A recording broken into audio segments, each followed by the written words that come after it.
Good evening. I call this meeting of Township High School District 211 Board of Education to order. May I have a roll call, please? Ms. Barron? Mr. Bradley? Here. Ms. Cabell? Mr. Dombrowski? Here. Mr. McGowan? Here. Mr. Rosenblum? Here. Mrs. Klimkowitz? Here. Would you please stand and join me in the Pledge of Allegiance?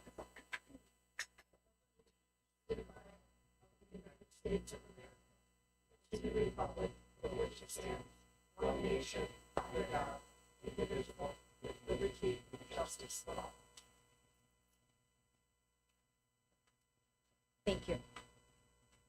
The next recommended action is that the board enter closed session to discuss minutes of meetings lawfully closed under the Open Meetings Act, probable or imminent litigation against, affecting, or on behalf of the public body, appointment, employment, compensation, discipline, performance, or dismissal of specific employees, matter pertaining to an individual student, setting of a price for sale or lease of property owned by the public body, and deliberations concerning salary schedules for one or more classes of employees. May I have a roll call, please?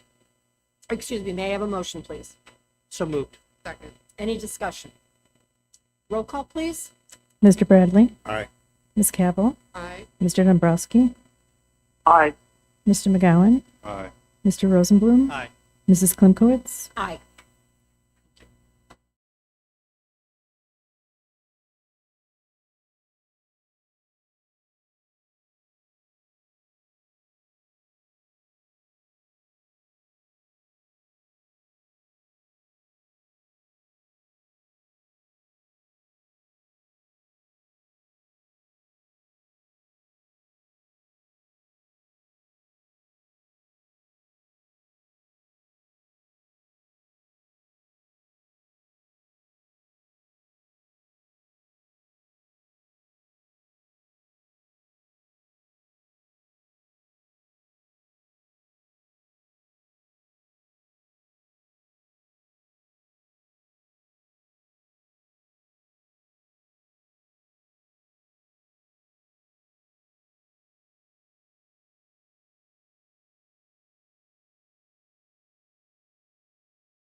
Good evening. The recommended action is that the Board of Education return to open session. May I have a motion, please? So moved.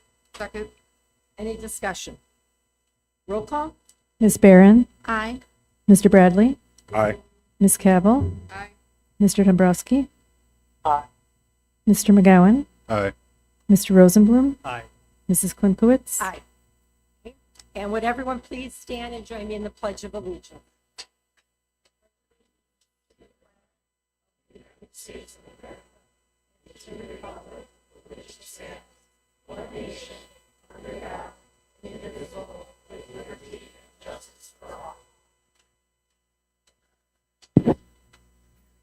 Thank you very much. All right, before we begin our recognitions, I'd like to read our mission statement because that's the why of why we are a school district and why we're here. Our mission statement is Township High School District 211 serves the needs of our diverse community by providing relevant and rigorous learning experiences, opportunities for involvement, and strong support systems that empower all students to reach their full potential. And with that, I will turn it over to Dr. Small for our recognition of our state award winners. Thank you. Mr. Winkowski, Director of Activities and Athletics, will you please get us started so we can honor our wonderful students that are here today? Dr. Small and Board of Education, thank you for taking some time tonight to honor some talented young students. Tonight we have students from the recent IHSA journalism competition and the FCCLA competition. Here tonight to help me honor and support their students are Palatine High School Assistant Principal Kim Glazer, Friend High School Principal Mark Langer, and Assistant Principal Mandy Hughes, and Conant High School Assistant Principal Jeanette Ardell. Guests of the students, please be, as your student is recognized, please stand with them to be recognized as your sponsor introduces them. So we'll get started with journalism. Sean Berleman. Sean Berleman has been Palatine High School for 21 years and 16 years as the advisor of the Cutlass, the school newspaper. Sean is also a certified journalism instructor through the Journalism Education Association. Sean. Dr. Small, District Board, Assistant Principal Kim Glazer. It's my pleasure to highlight a news site staff, The Cutlass, that's published over 93 stories this year on their site, and it won 42 awards, as well as the yearbook staff, who just put together their last volume under advisor Alan Paul, who's retiring this year. The students here are traveled to Bloomington, Illinois to compete at IHSA State Journalism, and had a prompt news conference and then competed in a time situation, some of them only getting 90 minutes, some getting an hour or 2.5 hours. First, Sarah and Dan Cox are here for Megan Cox, who placed third in advertising.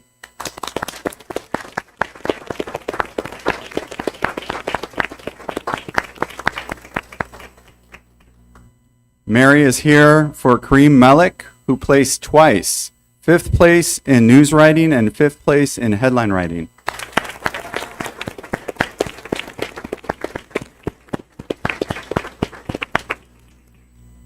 Nicole is here for Tessa Feltenick, who got 6th place in sports writing.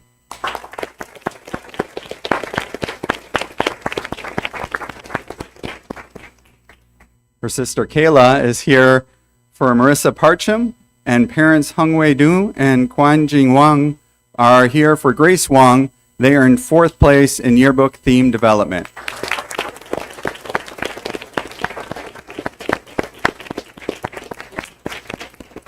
Thank you very much.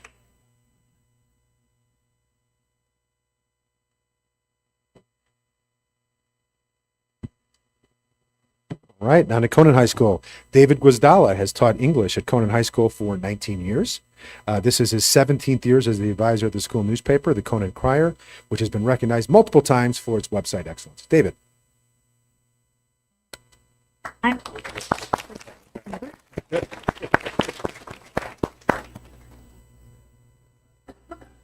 Thank you to Dr. Small and the board and Ms. Ardell for being here tonight. Here with her mother, Amy, and her grandmother, Barb, is Alexa Orlowski. Alexa placed 2nd in sectionals and 6th at the state journalism competition for yearbook copywriting. She serves as the co-editor-in-chief of the Conant Crier, leading more than 25 students in the pursuit of quality journalism. She develops ideas for coverage, provides feedback on student writing, writes her own pieces, and communicates every day with advisors and members of the student newspaper staff. She's published more than a dozen articles this year, including on topics such as student protests, the Kona Blood Drive, and Taylor Swift. Alexa has become an increasingly productive leader on the newspaper staff. Congratulations.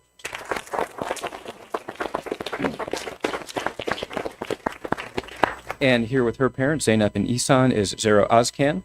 Zara placed second in sectionals and third at the state journalism competition for editorial writing. Zara is the opinions editor for the Crier, writing, among other things, a thoughtful commentary on the importance of young people's civic engagement and participation in the voting process. Zara has also written music reviews and a thoughtful first-person account of her observation of Ramadan, helping other students understand the experience of a month-long fast while keeping up with schoolwork and other responsibilities. Zara is dedicated and reliable, and her contributions have made Crier a stronger publication. Congratulations, Zara.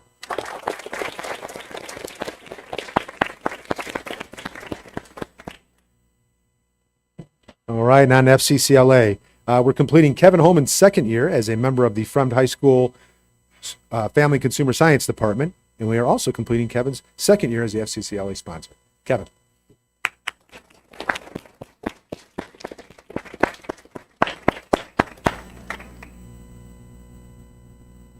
Good evening, everybody. Thank you to Dr. Small and the whole Board of Education for being here tonight. I'm introducing Jaren Reyes along here with her parents, Jane and Efren Reyes. This evening, I'm discussing Jaren's success in the organization Family Career Community Leaders of America, which is essentially the track and field, culinary arts, apparel construction, child development, and so much more. Jaren's event was Culinary Star, which essentially is like the CHOP Challenge. All students competing in the event are given 1 hour to complete a complete dish by themselves. Typically, a student completes their whole dish with like 5 minutes to spare. Jaren did that with about 17 minutes to spare, creating a perfectly cooked, perfectly plated, and presentable dish to the entire judges' competition. So much so that's earned her a gold at state, as well as garnering recognition from the state organizer of FCCLA in Illinois. She personally reached out to me and said, congrats, this being Fremd's first time competing in FCCLA. She has put us on the map, and I cannot be more grateful to have Jaren as a student.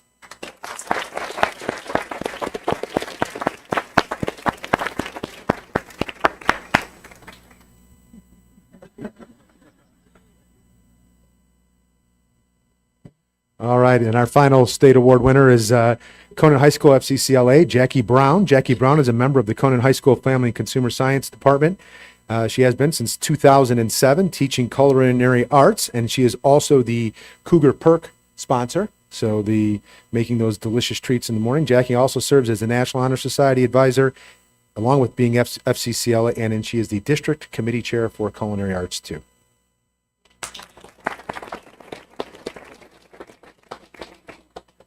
Thank you again to Dr. Small and the Board of Education. We actually had 2 students who earned Most Outstanding awards at the state competition in Springfield last month. One could not attend tonight, Alex Waterman. He is actually across the street at Harper College doing a fashion show for a Harper Challenge dress. So he was not able to join us, but I did still want to mention him.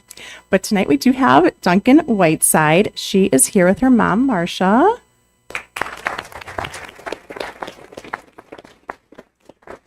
Duncan competed in the culinary arts pastry for frosted cake, and these students brought all their supplies from home and decorated on-site live in front of judges. And she created a vintage DePaul graduation cake in honor of DePaul that she's attending next year. Thank you again for allowing these students to be recognized tonight.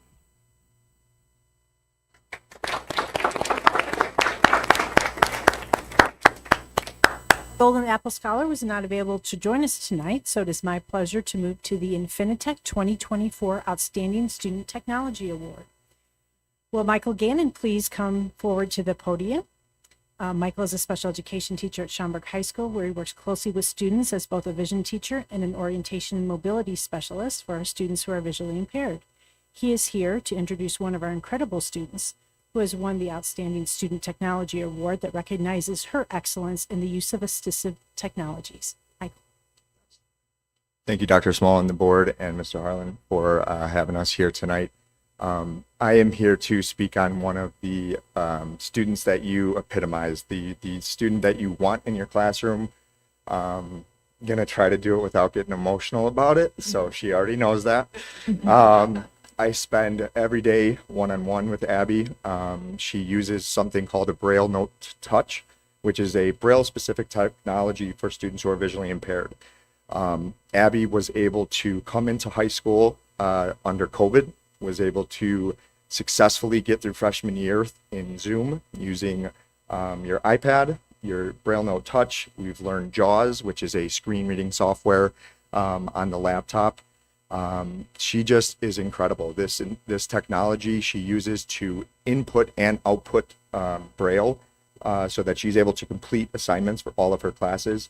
And one thing that I learned coming into this role here in 211 was that a lot of my students in the past had troubles getting the materials that they needed, the access that they needed.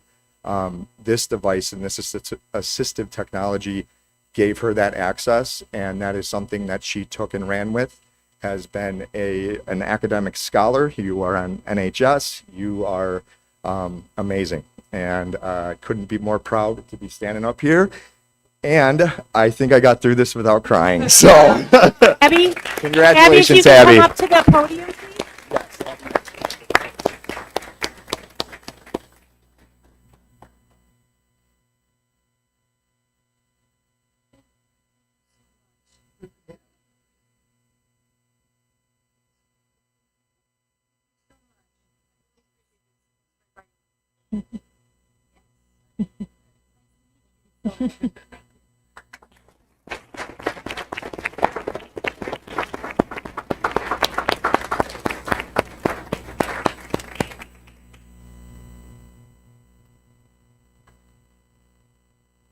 Will Athletic Director of Fremd High School, Hamid Miriask, will you please come up toward the podium?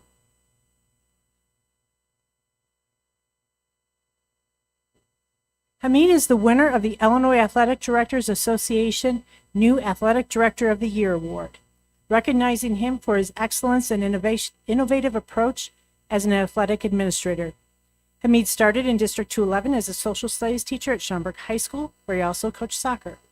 He served as both a 10-month and 12-month assistant principal at Fremd High School before being appointed to the athletic director for the Vikings in 2022. Hamid works tirelessly for his students, coaches, and teams and all of Fremd High School. He wants athletes to leave the program better than when they started. He consistently comes to the table with new ideas, including ways to better tell the story of how our Fremd athletes leave a legacy. His dedication also extends beyond the school. He's been involved in the IHSA, the Illinois Athletic Directors Association, as well as national organizations. Well deserved, and congratulations, Hamid.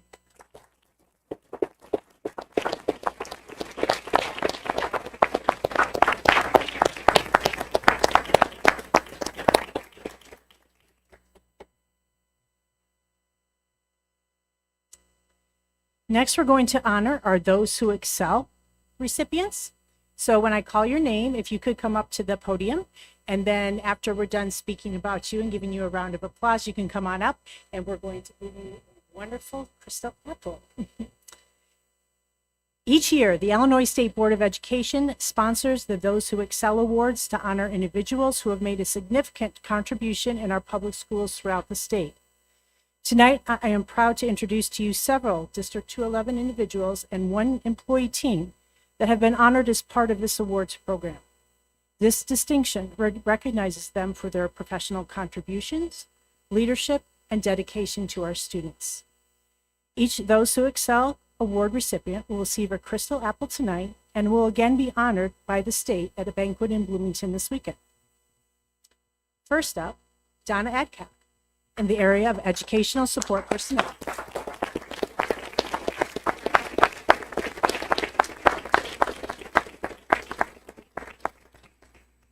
For more than 3 decades, Principal Secretary Donna Adcock has been one of the first faces people see when entering the office at William Fremd High School. Throughout the building, Donna is known as a mentor and inspiration, one who puts everyone first, and even as a work mom. Fremd Principal Mark Langer notes that one of her greatest strengths is her organizational skills. She effortlessly manages the day-to-day operations of our school, ensuring that everything runs smoothly. Her meticulous attention to detail and ability to multitask makes her an indispensable asset to our team. Donna, thank you for your many years of dedication to Friend High School, including the years you worked with me. Congratulations on this well-deserved award.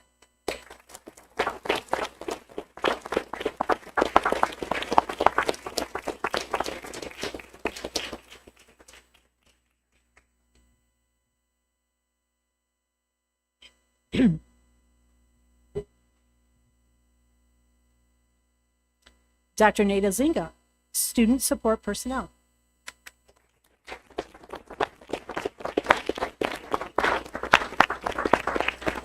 For 9 years, Dr. Nada Zinga has served as the school psychologist in District 211, spending most of his time at Schaumburg High School.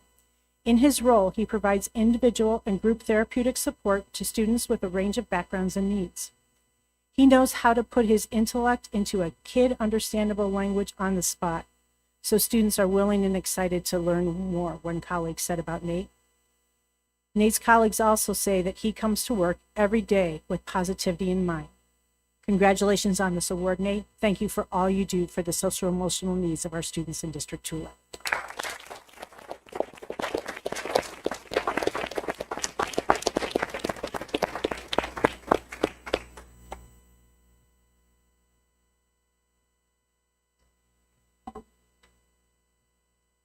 Conant High School Pride Team. The Pride Team members being honored today and accepting their award on behalf of the program are Jeanette Ardell, 12-month Assistant Principal, Jennifer Langer, World Language Teacher, Austin Sobey, Counselor, and Jody Weintraub, World Language Teacher.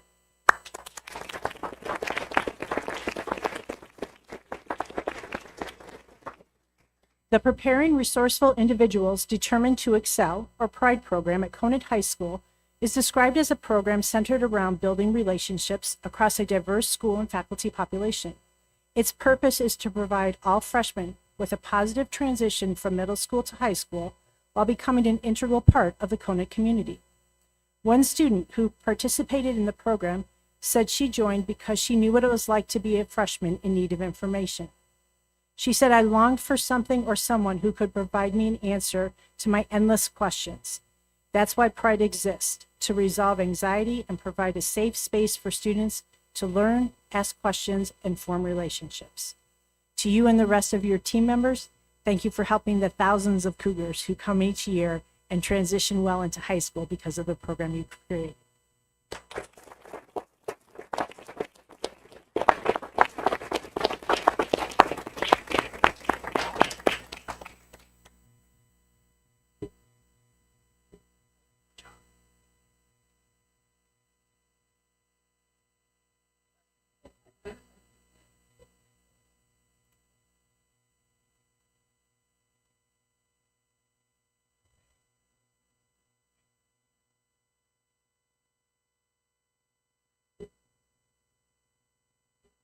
Michaela Leno, Early Career Educator.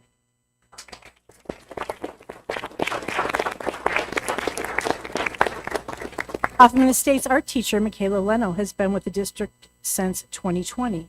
She has made a tremendously positive impression in multiple buildings, having taught at Schaumburg and Conant before moving to Hoffman Estates. Earlier this year, we recognized her as the Illinois Art Educator Association Early Career Teacher of the Year. A former student of Michaela's said her focus on student goes beyond the curriculum. "She's always someone I could trust," the student said. "There aren't enough kind words to describe how positively she affects the lives of the people around her." An administrator said the first time she observed Michaela, she noticed Michaela's uncanny ability to put all of her students at ease within her classroom. Michaela, congratulations on a well-deserved award. We look forward to all you will do with our future students in District 211.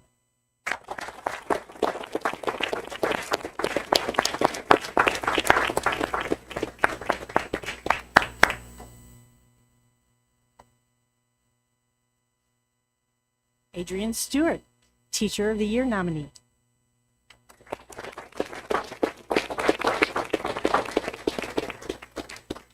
"16 years ago, Adrian Stewart was asked by why she should be considered as a member of the Palatine High School Business Department. And according to the person who is interviewing her, Cliff Watnuki, her response was, "Because you will have all of me." Since then, he has said she has never faltered and has remained true to her word. As a colleague, Adrienne is all in and is a true innovator and collaborator.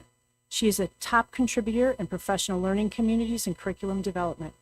Her positive presence has been a staple of both her business classes as well as in Project Excel, a program aimed at first-generation college students. One student remarked that on the first time he met Mrs. Stewart, he thought her positive attitude and enthusiasm was a mask that would eventually fail. The student said, "I patiently waited every day to be let down when the facade inevitably dropped, but it never did." Thank you, Adrienne, for all that you do to make our students feel confident and prepared. Congratulations on your work.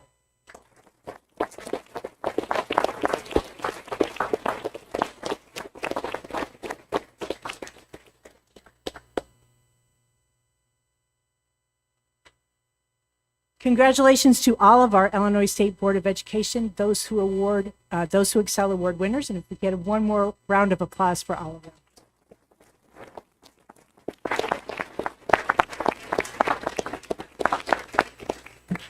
Now I ask that Board Member Mr. Bradley and Mrs. Klunkowitz please go to the podium as we will award and recognize our Booster Club presidents.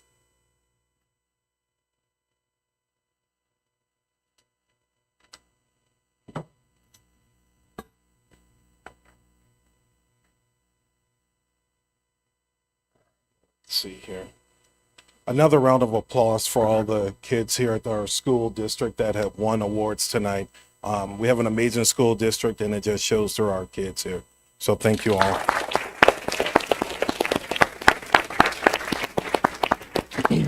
So with that being said, I am honored to introduce and recognize volunteers who have stepped up to lead our District 211 Booster Club and Parent Music Association this year and roles as president.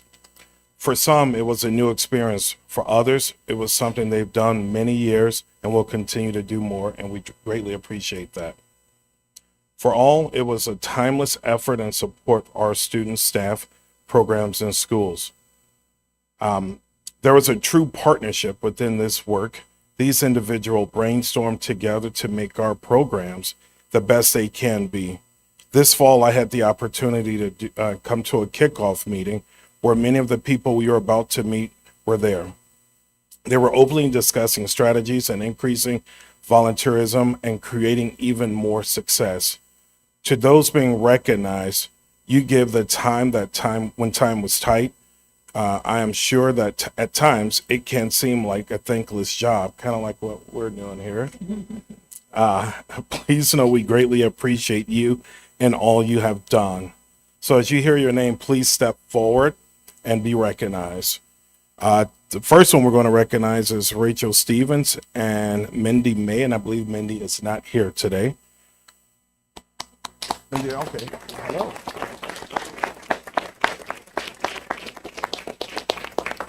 Under Rachel and Mindy's leadership, the Palatine School Booster hosted its most successful dinner auction to date, raising more than $59,000 from in-person and online auction supporters.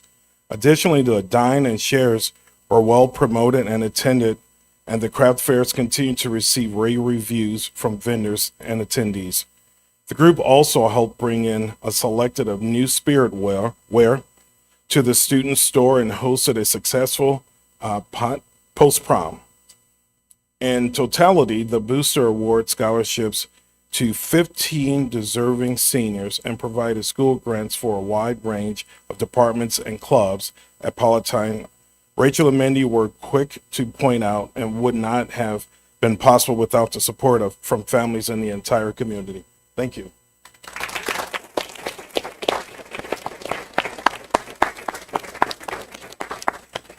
I'm going to apologize now if I start butchering names here. But I have Jennifer Craig, Palatine Parents Music Club. Jennifer stepped up this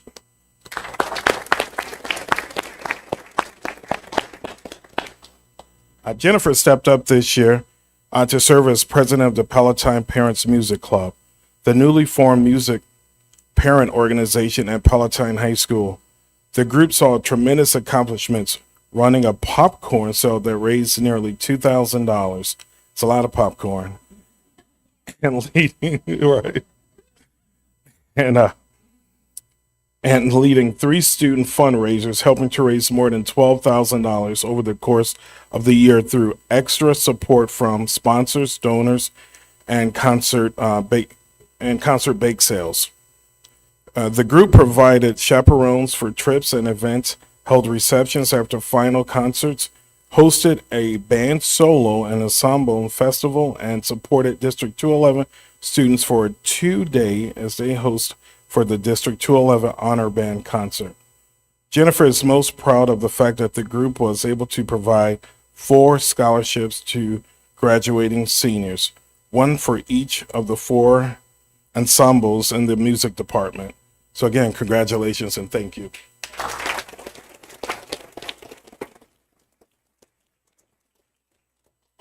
Next, we have Verlin Sunderman.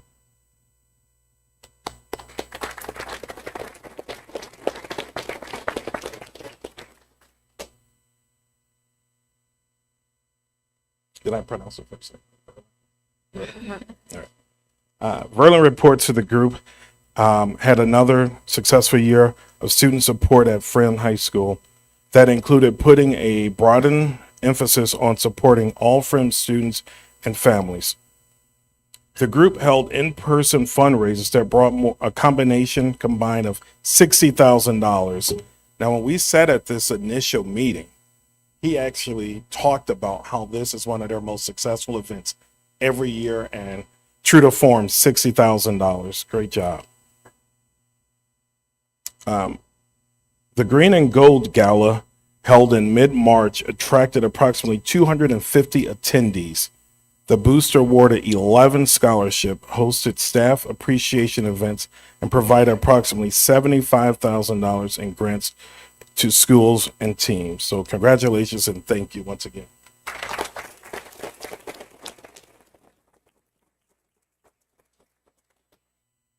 Next, we have Melissa Schlesinger.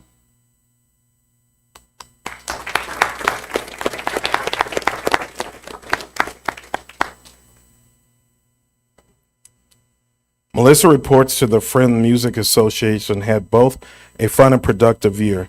The group held numerous concerts, receptions, District 211 orchestra and marching band events, and the annual band benefit and more. Additionally, the FMA helped students raise more for the choir trip to Disney World and orchestrated a trip to Chicago. Very cool. At every turn, group members advocated for music education and ensured the best possible experience for directors and students, supporting the departments by providing clinics, music, instruments, repairs, judges, and equipment, and ensuring someone from the group attended every concert and performance. Dedication. The group also increased their social media presence with more photos and shout outs for performances. They noted that the year isn't over. They still have the Memorial Day Parade. So thank you.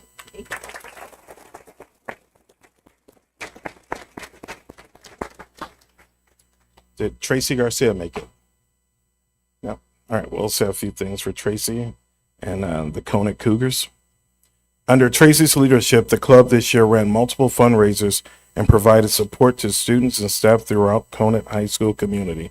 The group completed a successful craft fair, provided concessions and at-home volleyball games, organized dine and donate events, hosted a fundraiser at Chandler's, sold Spirit Well throughout the Conant Cougar Spirit Store, and ran the 50-50 raffle at homecoming.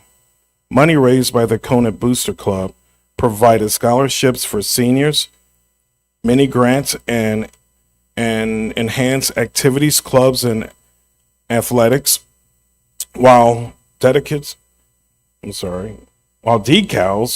roll-up concessions, and Spirit stored the vinyl home of the Cougars scoreboard banner and open house refreshments.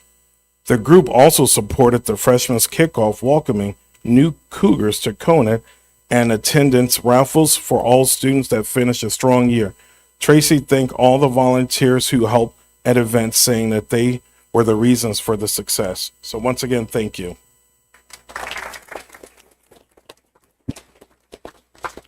Next, we have Dawn Herman.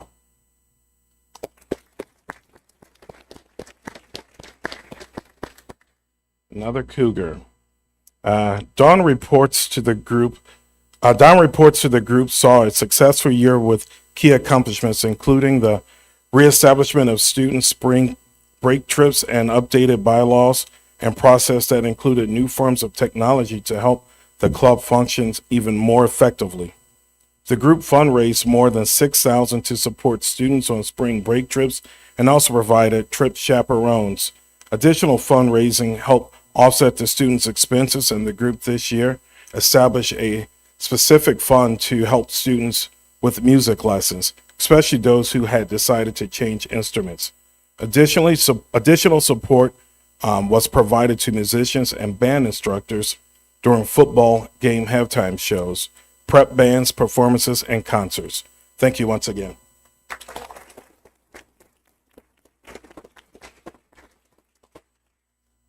Next, we have Don Holzer.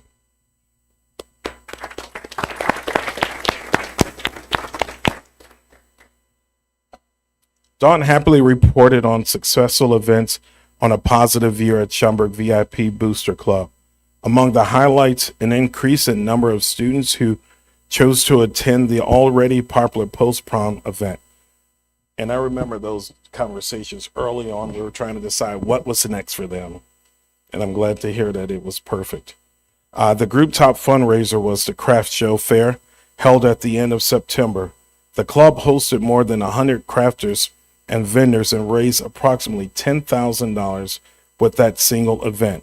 The club provided volunteers to assist in at dances and events throughout the year, offered many grants to various Schaumburg High School clubs, allowed them to provide enhanced experience for students, and funded 12 senior scholarships. Thank you again.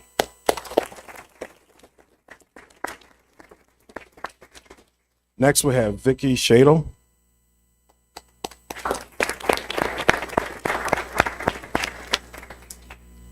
Vicky reports a successful year of student support. The group provided student meal options to band camp musicians throughout the week, doubling as a fundraiser, and ran another Jazz and Joe event, a fundraiser that turns the cafeteria into a jazz coffee house. Money raised helped pay for guest artists. The group's holiday concert raffled more than $3,000 in addition funds, including dine and donate events and 50-50 raffles. The group assisted with uniforms for each football game, marching events, helped with setup and sidelines of halftime shows, attended marching trips and other band events, and chaperones that joined the students on the Disney World Florida tour. Over the years, the group has continued to see an increase in the number of volunteers who are able to lend a hand in anything they may need. Thank you.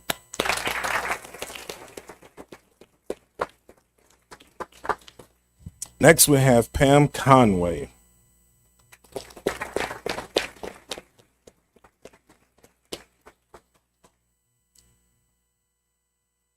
The group had a great year, ending subsidizing $20 of every prom ticket for more than 700 students attendees to make prom more affordable for all.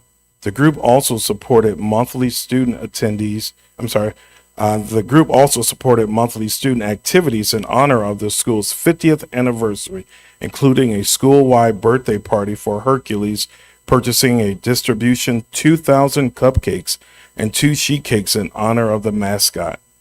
The group's top fundraiser was the popular trivia night, raising approximately $29,000 with the help of matching donor. The money primarily helped Hawks Nest, a program supporting the school community in times of crisis. The Booster Fund funded $9,000 in scholarships and brought back many grants opportunities for teachers, sponsors, and coaches. Thanks again.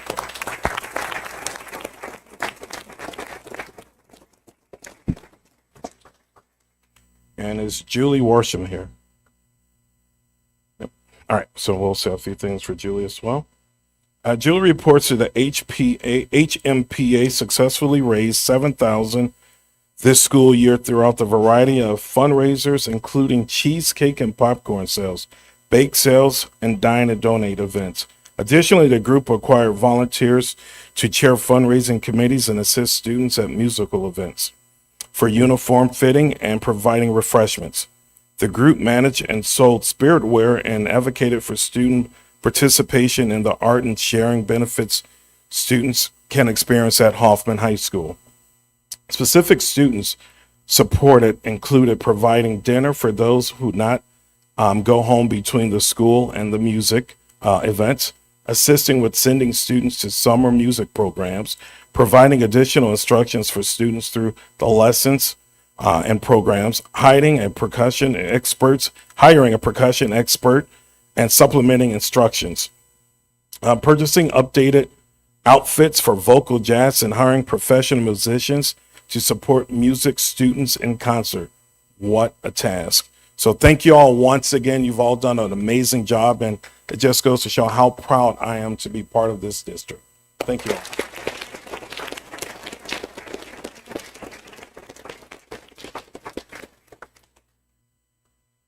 Thank you to everyone. This is really the most exciting part and the time of the year when we get to recognize our amazing students, our dedicated teachers, staff, administration, and all of our supportive parents. Thank you for being here. Thank you, parents, for what you do, not only to support your own children, but to support all of the kids in all of our school and in our community. You could see that in the booster clubs. You do so much for all of those young people.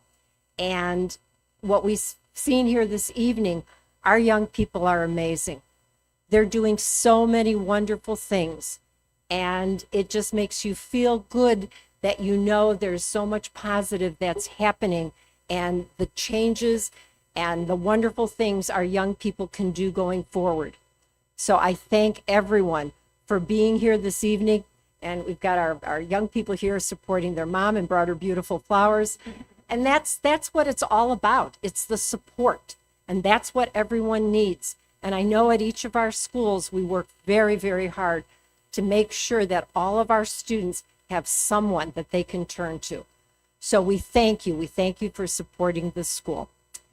Before we begin the business portion, we would like to break for a few minutes so we can take some photographs of the different groups.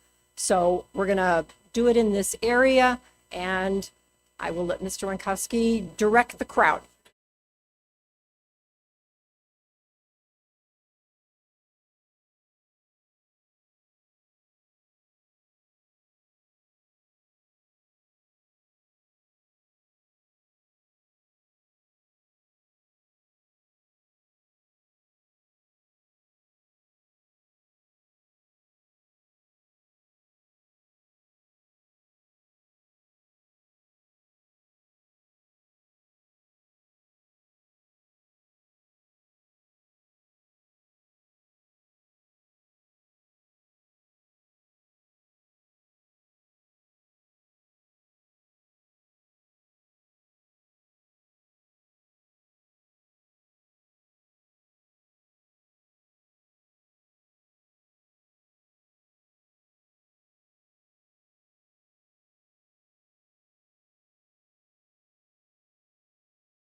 Thank you.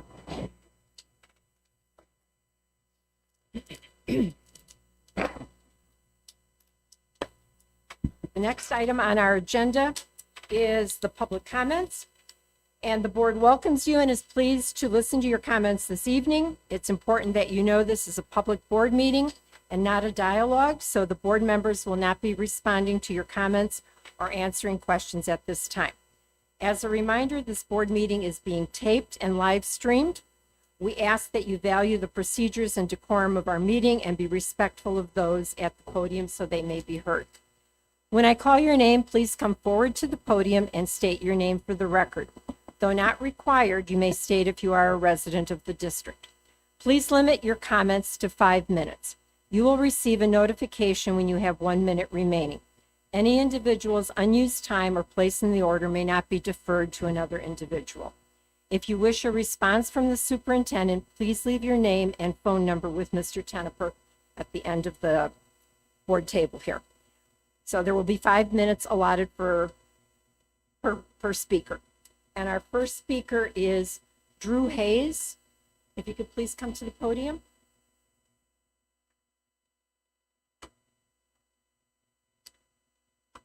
Drew Hayes. Excellent. Good evening, and thank you for your service, board, and congratulations on an inspirational evening. My name is Drew Hayes. I'm the Vice President of Visual Image Photography.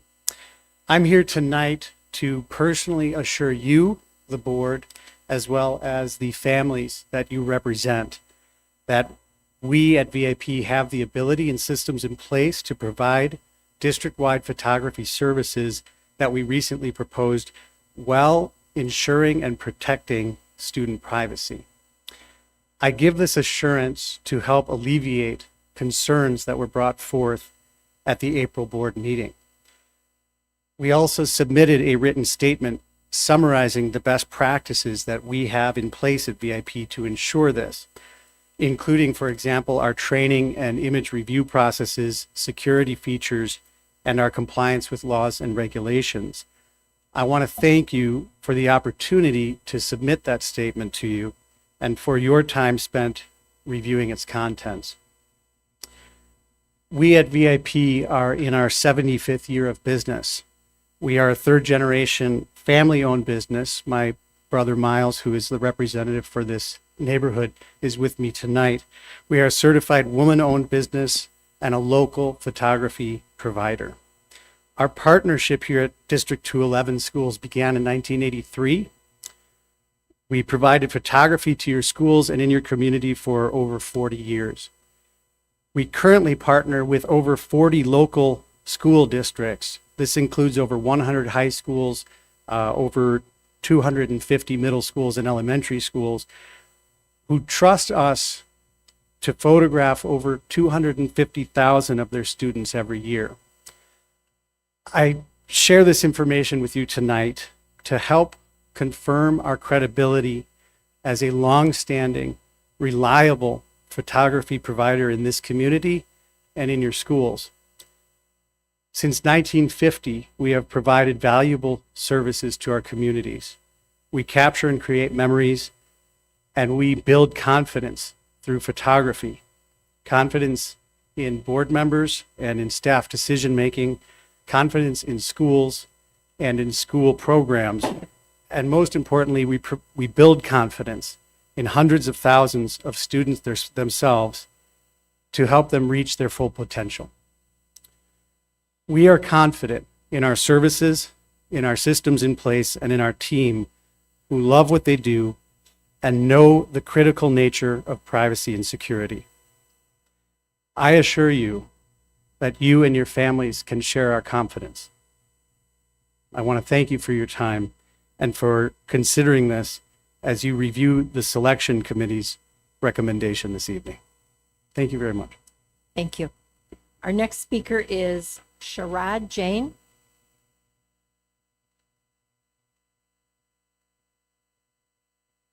Sharad Jain. Good evening, Board of Education. This is my first time attending, and it was very inspirational to see all these achievements from the local schools and students and teachers and everything. My daughter, I'm a resident of Schaumburg, and my daughter is the first college graduate. She's attending 9th grade this year. So as a parent, this is our first time experiencing what it takes to get a student through the high school system as well. My daughter has been enjoying her first year, and she's very excited about what's to come. She's a student of Conant. She's loving it a lot. She's excited about, encouraged, and enjoying it. One of the things that she would have loved and she would like to, and as a parent, we would like to see at Conant and at District 211 is the language offering. What we found out when we enrolled is Conant and District 211 offers world languages in Chinese, French, German, Japanese, and those languages.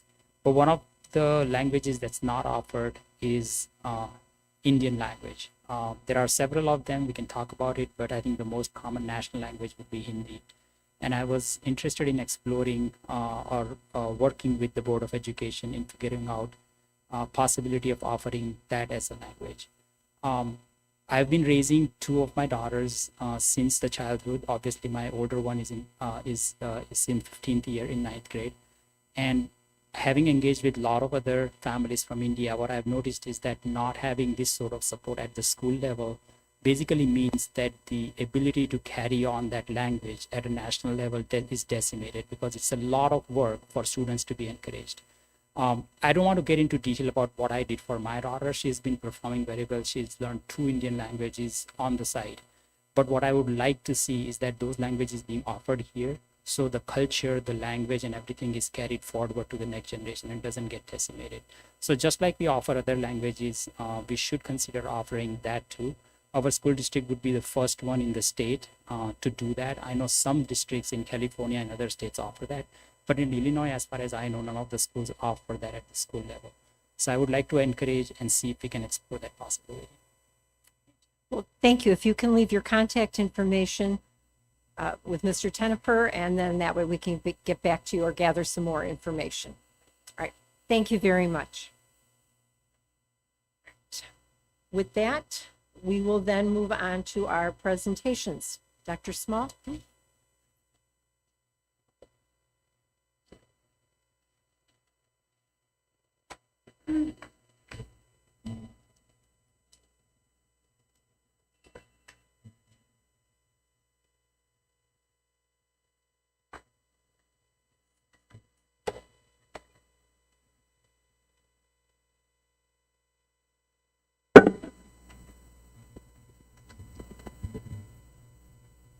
Tonight, Chief Operating Officer Lauren Hummel and Controller and Treasurer Barb Peterson will present the updated 5-year financial projections. The 5-year projection illustrates the district's anticipated revenues and expenditures. Several fixed, variable, and projected conditions are also included in this projection. These assumptions and variables are likely to change over the years, but the forecast gives the board a perspective of current and future trends as we approach the upcoming budget and levy discussions.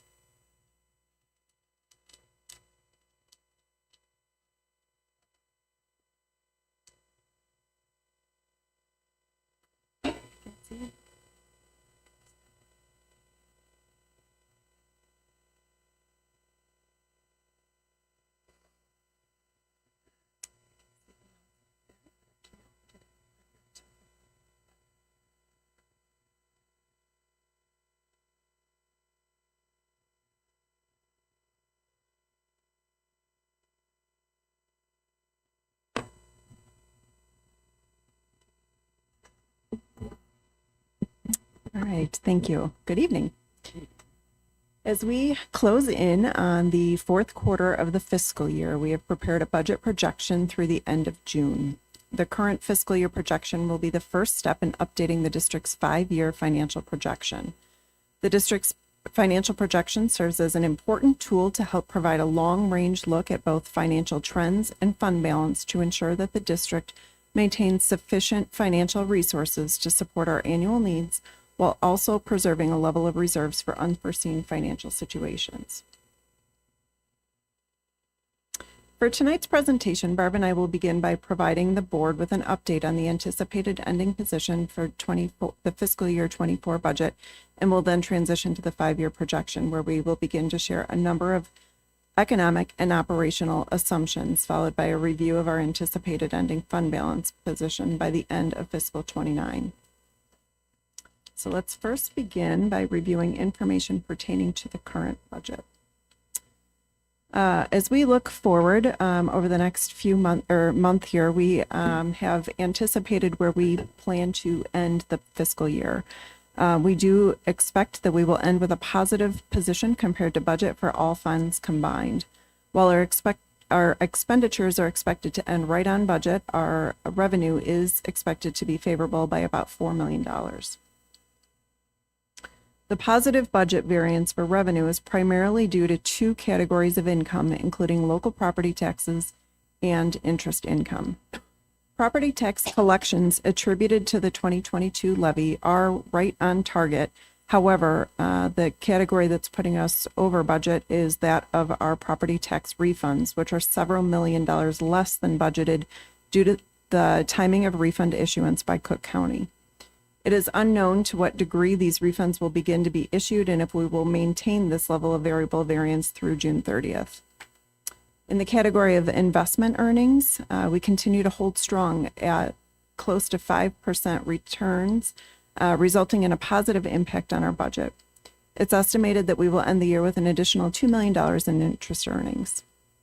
In the category of CPPRT, we do expect that we're going to end about $2.4 million less than budgeted as the Illinois Department of Revenue has reduced allocations to qualifying taxing bodies.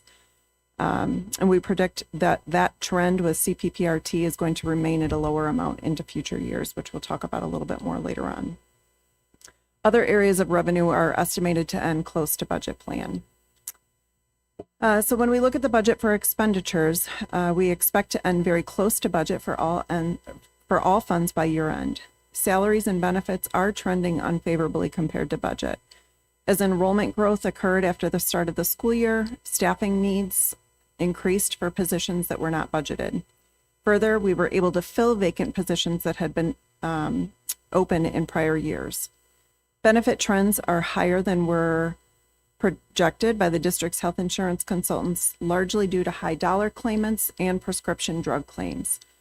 We also have an unfavorable insurance renewal for the categories of property liability and workers' compensation due to our overall claims experience, but also due to the market impact on the insurance industry and just overall rate renewal costs right now. These areas of insurance are renewed on a calendar year basis and were under budgeted with assumptions that were made last fall. Utility costs are over budget. Last fiscal year, the district received significant rebates for electricity. These rebates have since stopped, and further, ComEd has issued notice that they are enacting a clawback clause, which actually recaptures a large portion of the rebates that were issued last year that they say were paid in error. So the combination of the discontinuation of the rebates and the clawback provision has negatively impacted the budget for our utilities. Other areas of expenditures, including capital outlay, are expected to end close to budget by year end. The monthly financial statements provided to you are an important tool in analyzing the financial health of the district. The 5-year financial forecast is another important tool which we update several times a year. Our last look at the forecast was in conjunction with the 2023 levy recommendation back in December. Tonight, we will present a forecast with updated variables and assumptions. The strategic plan is a driving factor in developing the forecast, providing a roadmap for spending over the course of the next several years. The forecast assumes all of the strategic priorities will be fulfilled, including meeting all student readiness goals, hiring and retaining top quality staff, maintaining safe and supportive facilities, providing software and infrastructure to support programming, all while remaining debt-free. The property tax levy is responsible for 80% of the revenues in the forecast. The 2023 levy passed by the board this December is the basis for our revenue going forward. The levy represents a 5.3% increase over the prior year. The tax recapture levy in the amount of $2.5 million was abated in full by the board for the 2023 levy year.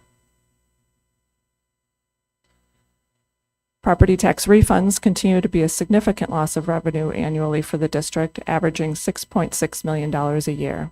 While the collection rate the first year of the levy is close to 99%, refunds continue to be processed for many, many years past the initial year of levy, driving the ultimate collection rate down closer to 97.5%.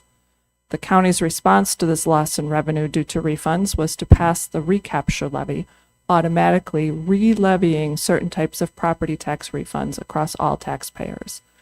The losses incurred by the district have always been anticipated and factored into our financial planning, and the board has therefore chosen to waive the recapture levy in full since its inception 3 years ago.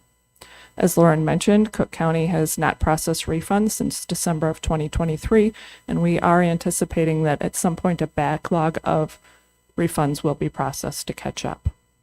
The forecast model assumes that the recapture levy continues to be abated each of the next 5 years. The levy can be increased each year by an index equal to the amount of the consumer price index from the year before, up to a maximum of 5%. The 2023 CPI of 3.4% is below the cap and will be the basis for the 2024 levy. CPI is currently trending this year at 3.5%, but several sources expect this to fall to 3% by year end. We have used 3% as our projection for CPI for the current year and 2.5% for future years as the Fed continues to work to curtail inflation. These are big assumptions and have a significant impact on the numbers you will see tonight. Variations in CPI assumptions can produce significantly different results in the forecast. The district has been allocated more than $14 million in ESSER funds eligible for reimbursement for expenses incurred as a result of the pandemic. While there are specific restrictions for what qualifies as an eligible reimbursement under the ESSER grant, generally speaking, ESSER funds have been allocated for academic support and learning loss, social emotional supports, and health and safety supplies and services that were attributed to the pandemic. Current ESSER guidelines allow for eligible expenses to be incurred through September of 2024. So for the purpose of the financial projection, no ESSER revenue will be received beyond fiscal 25. With exception of 13 ESSER student service staff members that were approved to be retained, once ESSER funding is discontinued, all other positions will be discontinued due to the lack of funding. The board assesses student user fees for consumable supplies and materials each year. For the past 4 years, the board has taken action to waive the instructional fee to provide financial relief for families. Student instructional fees of about $1.2 million are relinquished each year that the instructional fee is waived. The board took action to reinstate student fees at a reduced rate beginning next school year. The revenue anticipated in fiscal 25 is about $525,000, or about 44% of the fees that would be generated in a typical year. The board will continue to review the assessment of all student user fees annually in conjunction with updated financial information to act upon setting the waiver of fees or setting of fees, and for the purpose of this projection, student fees are reinstated at $170 beginning with the fiscal year 26 budget, with an approximate $1.2 million every year in the projection model. Ongoing facility improvements are necessary to provide safe and supporting facilities for students and operational programs. In March, the board received an update on the district's facility improvement plan. The district will be completing projects in its 10-year facility plan through summer 2027.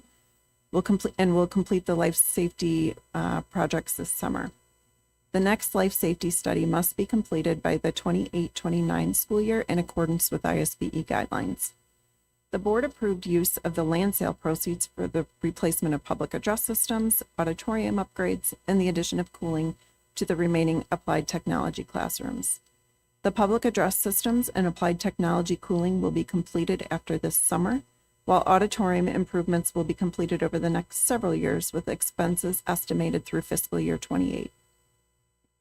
The district engaged architects and engineers to conduct a master facility study, creating a detailed plan for recommended replacement needs and costs for each facility. This plan is serving as the guiding document for us to prioritize facility improvements that are necessary due to life cycle replacements.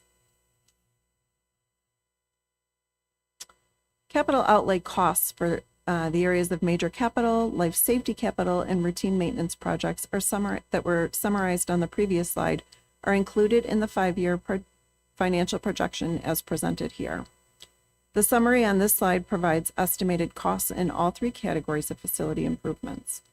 Life safety projects generally include roof and mechanical equipment replacement. While a new life safety survey may not be complete, we do know that we will continue to have replacement needs in these categories that would be, and that expense would be recategorized into the area of routine maintenance projects in our budget. As project schedules are refined in future years, the budget amounts may vary year to year. However, in total, we expect that the costs that are shown here will be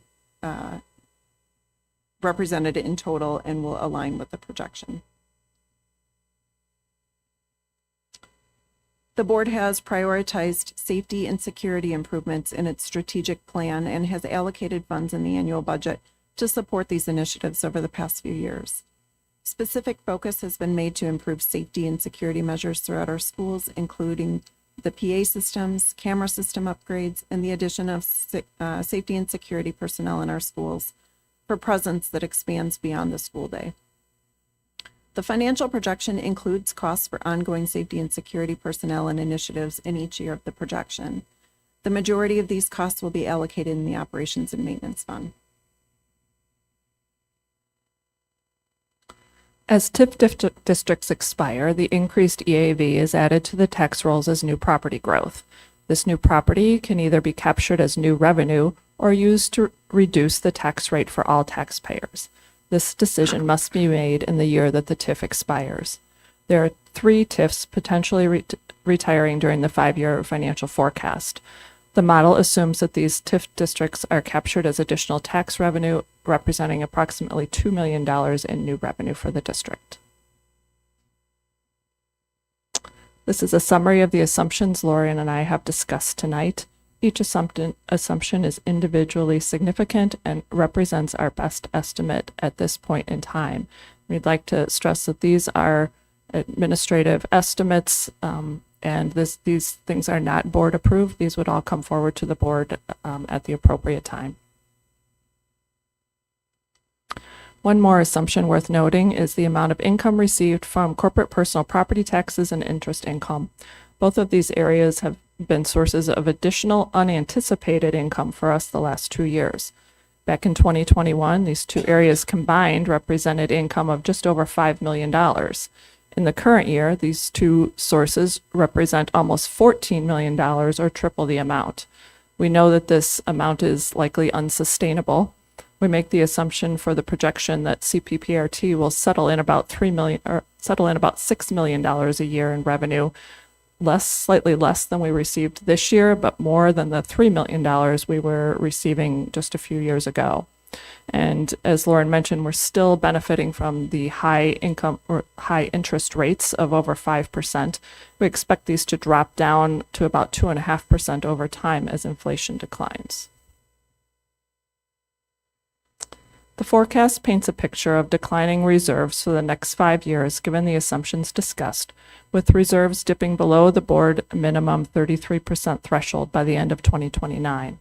Budget deficits represent expenditures in excess of revenues, including capital spending in accordance with the strategic plan and use of land sale proceeds.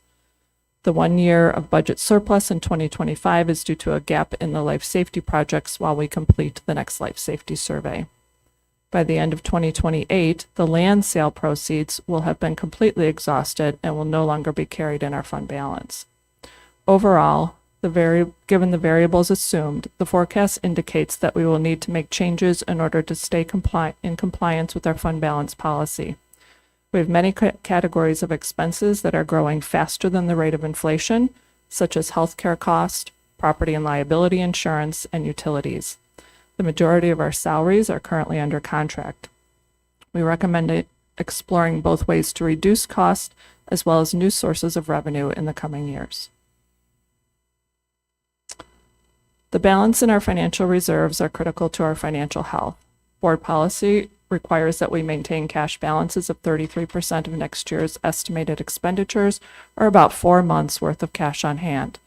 As of June 30th, 2023, our reserves were approximately 54%. Over the last 10 years, we have strategically used our reserves for priorities such as capital spending, paying out of pension liabilities, tax abatement, and debt reduction. The need to carry sufficient reserves in fund balance to avoid short-term borrowing has never been more apparent than the first half of the last 2 fiscal years. With the delay in issuance of the second installment of the property tax bills by Cook County, the district did not receive any monies through the first 5 years of fiscal 23 from our largest source. Reserves of almost $88 million were used to cover current expenses. As of November 30th of that year, our overall fund balance had dropped to 26%. Our excess reserves afforded us sufficient cash flow to avoid borrowing monies last fall to fund payroll and other expenses. Projecting the fund balance forward through the forecast period, the fund balance levels are forecast to decline steadily. In 5 years, we estimate dipping below the targeted fund balance level if the assumptions hold true. The decline would continue if we forecast out past 2029. It is our challenge to continuously monitor economic and legislative changes, look for ways to reduce expenses, and propose additional revenue sources, and consider alternative capital funding if necessary. Advanced forecasting provides the district with the opportunity to make financial changes to produce balanced budgets into the future in order to ensure that we continue to support our academic programs. Salaries and benefits and property tax revenue comprise approximately 80% of both of our annual expenses and revenue. In order to maintain a balanced budget and long-term financial stability, it's important to align these two categories within the annual budget. Over the next 5 years, the projected expense of salaries and benefits is predicted to slowly outpace property tax revenue, with total salaries and benefits exceeding taxes by $3.8 million in total over the 5-year period. The growth in salaries and benefits is largely due to staffing needs required to support increasing student enrollment in total, but also increases attributed to our EL and special education students and growth in those departments. In these departments, staffing needs are often greater due to smaller class sizes and occasional one-on-one staffing needs. Other areas of salary growth have included the addition of safety and security personnel and the retention of select ESSER positions as previously approved by the board. On the revenue end, the board has taken action to reduce property tax revenue in recent years to provide relief to taxpayers. It is critical that moving forward, this revenue source is reviewed with its long-term financial impact on the district. The financial projection includes a maximum levy in each year using the previously mentioned CPI assumptions. The district continues to review other areas of budget efficiencies to help offset this trend in salary growth. Further, we are in the process of making changes to our benefit plans, and the board has contracted with a vendor to help reduce our prescription drug costs for future years. Right now, our prescription drug costs are roughly 1/3 of our total medical insurance spend. Additional revenue sources are also available, including the look-back recapture levy, property tax refund recapture levy, student fees, alternative sources of capital project funding, among others. With the downward trend in fund balance over the next 5 years, the administration will continue to review efficiencies in expenditures while also making the board aware of additional revenue sources in order to maintain financial stability and within the board's fund balance policy. So as we look forward, we continue to prioritize the student experience and instructional program within our annual budget. We continue to maintain facilities and support programs and assess these on an annual basis, dependent on the need at that time. As with all financial projections, they are just that, projections. Excuse me. There are a number of variables in this projection, as Barb has mentioned, that can have both positive and negative impact on the district's financial position. We will continue to update the financial projection with the most up-to-date information twice annually to provide current information to assist the board in setting the financial path for the future. Currently, the district maintains in a sound financial position that has been able to use reserves to offset untimely revenue payments, and pay for major initiatives and future decisions.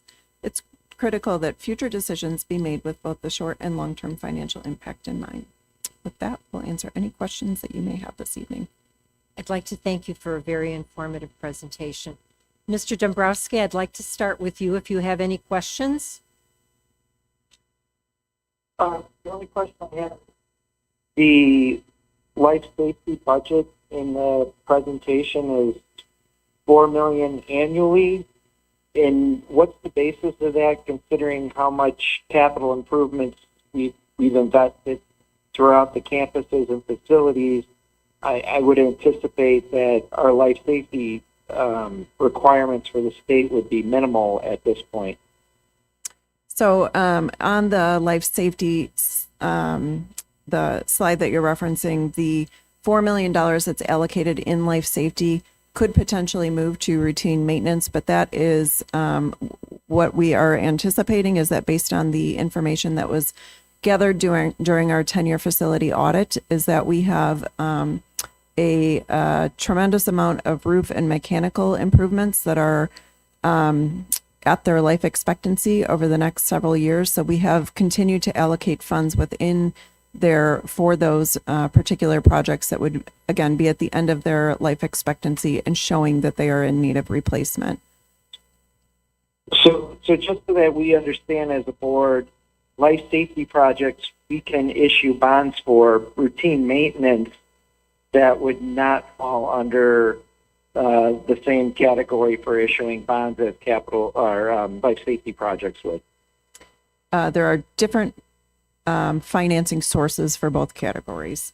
But yes, you can, as we've done in prior years, we issued working cash bonds for life safety projects. You are correct.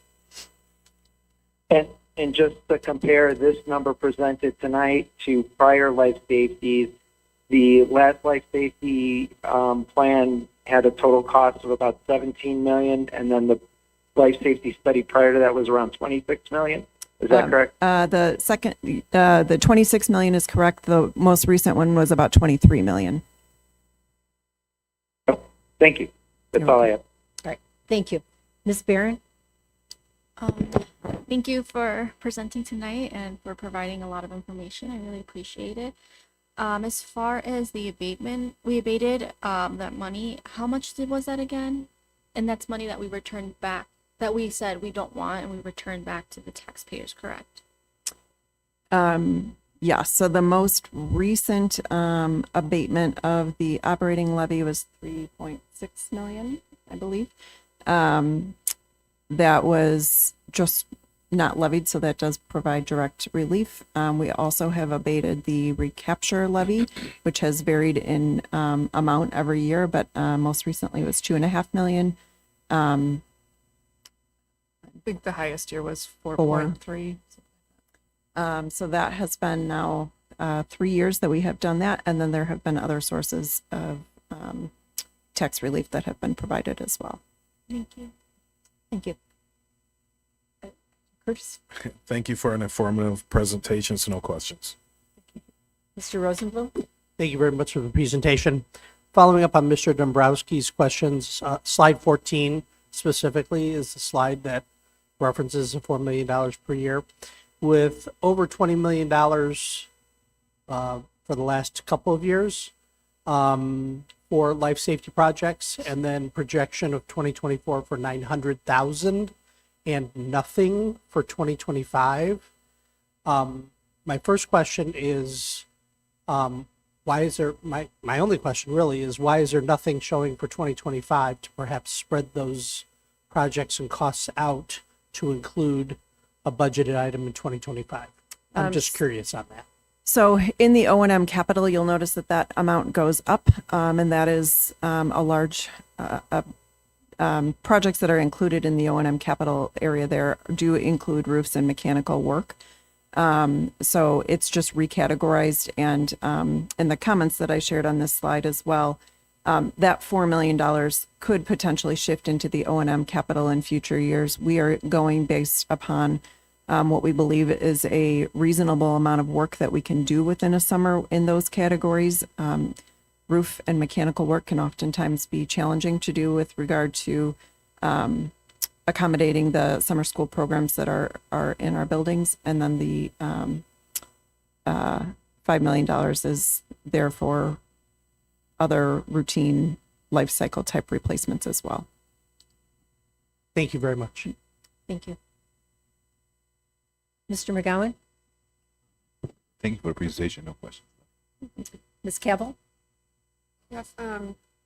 So, do we have any idea about how much ComEd is trying to claw back yet?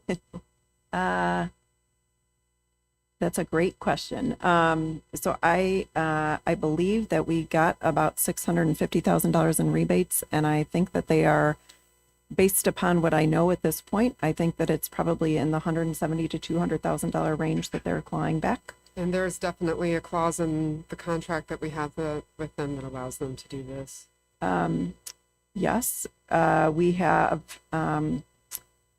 We use Nania, which is our energy consultant, and they have informed us that there are a lot of angry people out there and that there are some potential legal action that are being taken by other entities because just by the nature of how this is being handled. But it is a charge that is coming through on our invoices for those particular services.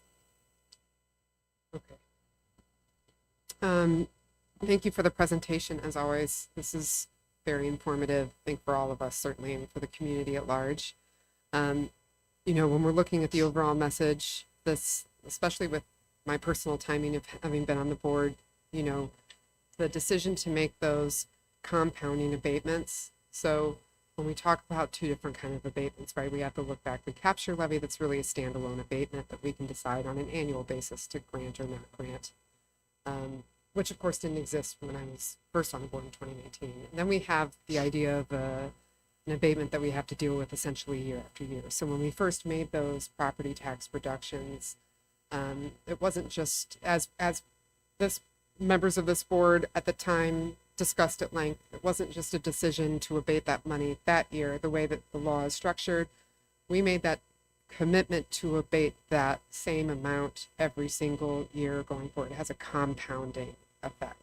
So it does represent quite a bit of tax relief, but the way that school financing is structured and governed in this state in particular, it takes a while for the chickens to essentially come home to roost. Once you click the lever, as former school board president Bob Lefebvre used to say, the lever's either up or it's down. You can't really, by law, put it in the middle in Illinois. And the board at the time made a decision to click that lever in the down position 2 years in a row. And therefore, it's going to remain in the down position. And so that's what we're seeing, just for the community's point of view, when we're looking at the projections and the overall message. We are seeing the chickens come home to roost. And so, this being projections, there's a lot of assumptions built in. The steepness of that red line might change. The length of it might change, but in the down position, it will remain. So, in the future, that's what this message is. In the future, the board will face very different financial decisions in terms of the levy and alternative sources of revenue than this board has faced. And Ms. Flinkwitz would be more familiar, certainly in the last decade. So just to be very clear about what the overall message is, I think I tried to provide a summary, and there's always challenges ahead. That's kind of the nature of sitting on this board, and this is going to be one of them in the next few years, as we can plainly see. But ultimately, right, we make a decision and then we have to deal with the consequences, and these are the consequences that we're going to have to be dealing with. I just hope that future boards, whether I'm on them or not, be mindful that as that red line goes down, there is a point at which the value that we get out of the school districts, and certainly the value that we are investing in our young people, that red line isn't just a nature, or doesn't just have an impact on, when we replace the roof, for example, or whether or not the air conditioner works, which it doesn't in the school where I currently work, and that's not very fun. But it has a real impact on the kids that walk through our doors every day, and whether or not we can adequately serve them. And so we're all going to have to take that into consideration going forward and make decisions accordingly. So thank you again for the presentation. Thank you. Thank you for keeping us informed. Thank you for providing answers for us to the numerous questions that we have. And as Ms. Cavill tried to sum it up, we want to maintain our buildings. We want to provide whatever we can. We need to support our staff. We need to have our staff there for our students. So these are a lot of decisions that have to be made over the next couple of years going forward. And just always keeping in mind what the revenues are and what the expenses are. So thank you very much. Great. Thank you. Thank you.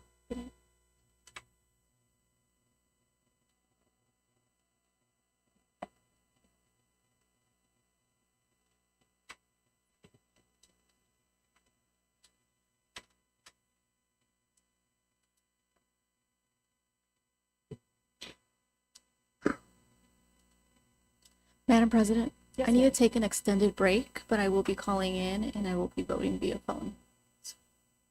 Okay. Should we wait for you to call in or? Yeah. Yeah, so We'll we take need that. we need a brief recess until we get you on the phone, yes? Yep. Okay. Okay. Thank you. So I'd like to make a motion that we take a recess for, Approximately. Last 2 minutes. Okay. for, All right. for a couple For a minutes. couple of minutes then.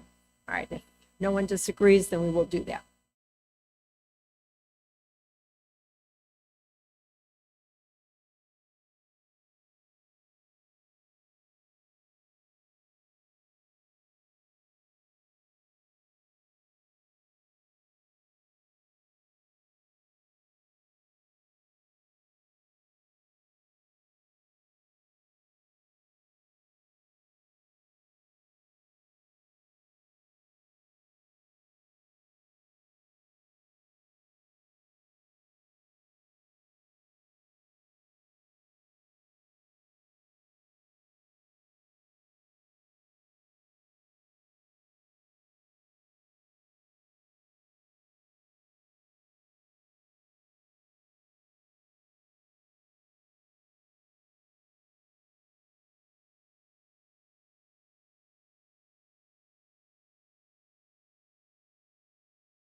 Have Ms. Barron on the phone. We have Mr. Dombrowski on the phone, and the rest of the board is here.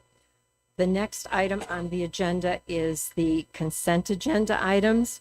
I did have a request to remove letter G, resolutions authorizing intervention in proceedings before the State Property Tax Appeal Board. Are there any other items that a board member would like to have removed from the consent agenda? Okay, if there are none. Then the recommended action is that the consent agenda with the removal of letter G, resolutions authorizing intervention in proceedings before the State Property Tax Appeal Board, be approved as presented. May I have a motion, please? So moved. Second. Okay, any discussion? Okay, roll call, please. Ms. Barron, Aye. Mr. Bradley, Aye. Ms. Cavill, Aye. Mr. Dombrowski, Aye.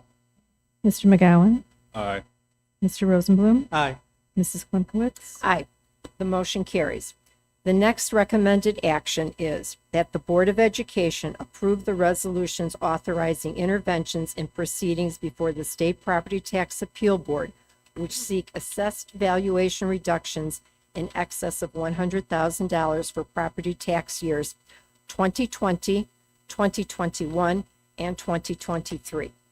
Docket numbers 2023-24340, 2023-23272, 2020-49578, 2021-57821, 2023-22895, 2023-23128, 2023-23129, 2023-22244, 2023-23185, 2023-22107, 2023-23488, 2023-22101, 2023-22102, 2023-22591, 2023-22400,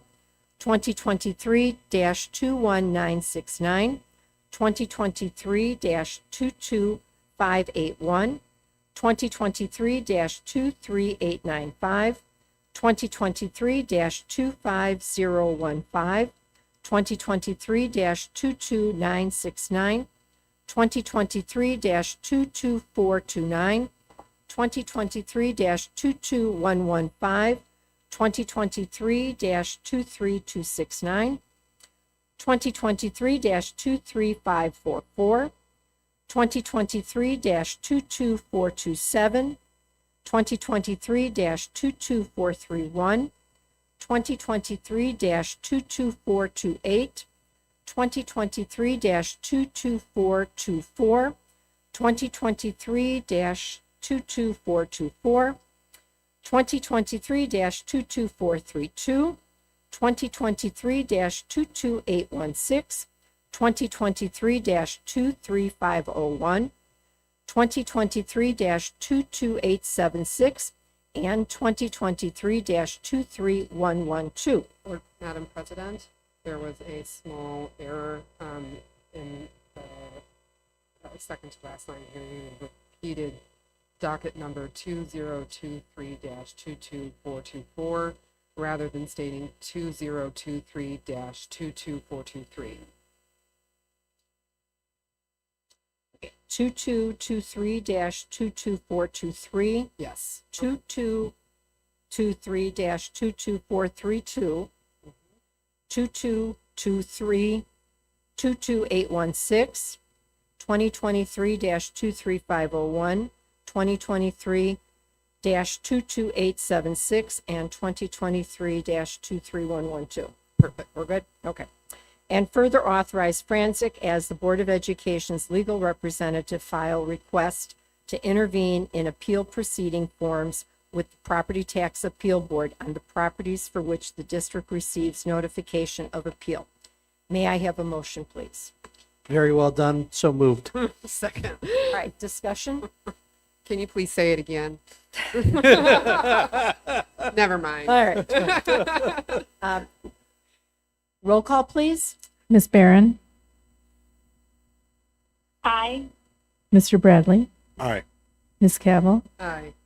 Mr. Dombrowski, No. Mr. McGowan, Aye. Mr. Rosenblum, Aye. Mrs. Klimkowitz. Aye. The motion carries. All right.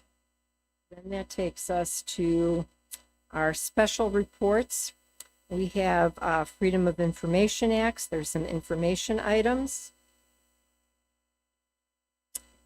Next would be Certificate of Excellence in Financial Reporting, and that's an information item. Dr. Small? I'd like to acknowledge our business department under the leadership of Chief Operating Officer Lauren Hummel, Controller and Treasurer Barb Peterson, and Accounting Supervisor Sandy Mirimes for earning the Certificate of Excellence for the 17th year from the Association of School Business Officials International. This award is based on the review of our comprehensive annual financial report components and independent audit. My thanks to their diligence and attention to financial accountability and transparency. Thank you. Well deserved. Thank you very much. Then that takes us to Behavioral Interventions Standing Board Committee Meeting Report. It's an information item. Ms. Cavill? Yes, I'm co-chair of this committee, and we had a meeting on May 6, 2024.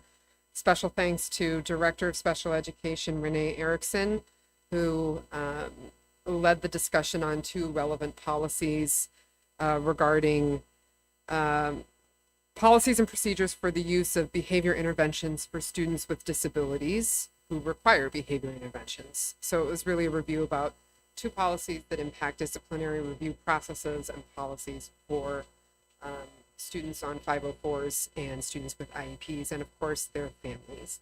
So I was thrilled to attend that meeting. We had a very good discussion. There were several student support personnel in attendance, and we also were lucky enough to have several parents in attendance who were very, very forthright and direct in their conversation with us. A lot of positive feedback, some really interesting points that were important to be made in terms of essentially making sure that all relevant district personnel, which would be all staff, are on the same page about disciplinary policies and procedures as it applies to special education students. So students on 504s in particular, and students who have IEPs. And the main area of feedback that I thought was most interesting was that IEPs seem to be more generally familiar to staff as the experience of our parents, and therefore easier to navigate because of that, whereas accommodations ordered by 504s are less familiar and therefore require more parent-led advocacy on behalf of their students in our district. So I thought that was something that we needed to take back as a community and as a board and be aware of and think about. But the discussion was very good. And again, we were talking about the policies that are currently on file that are available for public review. All right. Thank you very much. All right. That would take us to the Energy Conservation Update Strategic Plan. Dr. Small? In the Board of Education's current strategic plan, section 9.4 is to continually improve the safety and modernization of the facilities with a specific target to annually enhance our energy efficiency. District 211 maintains a comprehensive energy management program with a goal to reduce energy consumption and lower utility costs for electricity, natural gas, and water. The report attached to the agenda details our work from this year. Are there any questions? Okay, thank you very much. All right, that will take us to our next item, which is the superintendent's search firm selection. As you recall, we had 2 firms that came before us and gave us presentations. We need to make a decision on one of those firms, so then we can start our search firm. I would entertain a motion in regards to one of the search firms. Madam President, I would like to make a motion that the Board of Education engage with Hazard Young Atia Associates, aka HYA, with as a executive search firm at a cost not to exceed an amount of $35,000. Is there a second? Second. Okay, discussion. All right, I know both of the firms gave us some good presentations, and we need to be able to move forward because there's a lot that's going to happen. All right, if there's no discussion, then may I have a roll call, please? Mr. Dombrowski?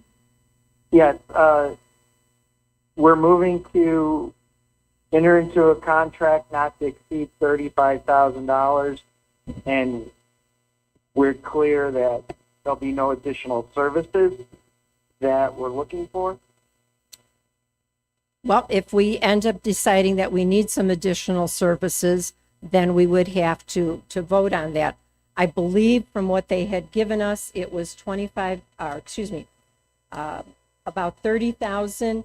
And if there were extra engagements, it would be possibly an extra 1,000. And we also need to do a thorough background check, which would be close to about $2,000.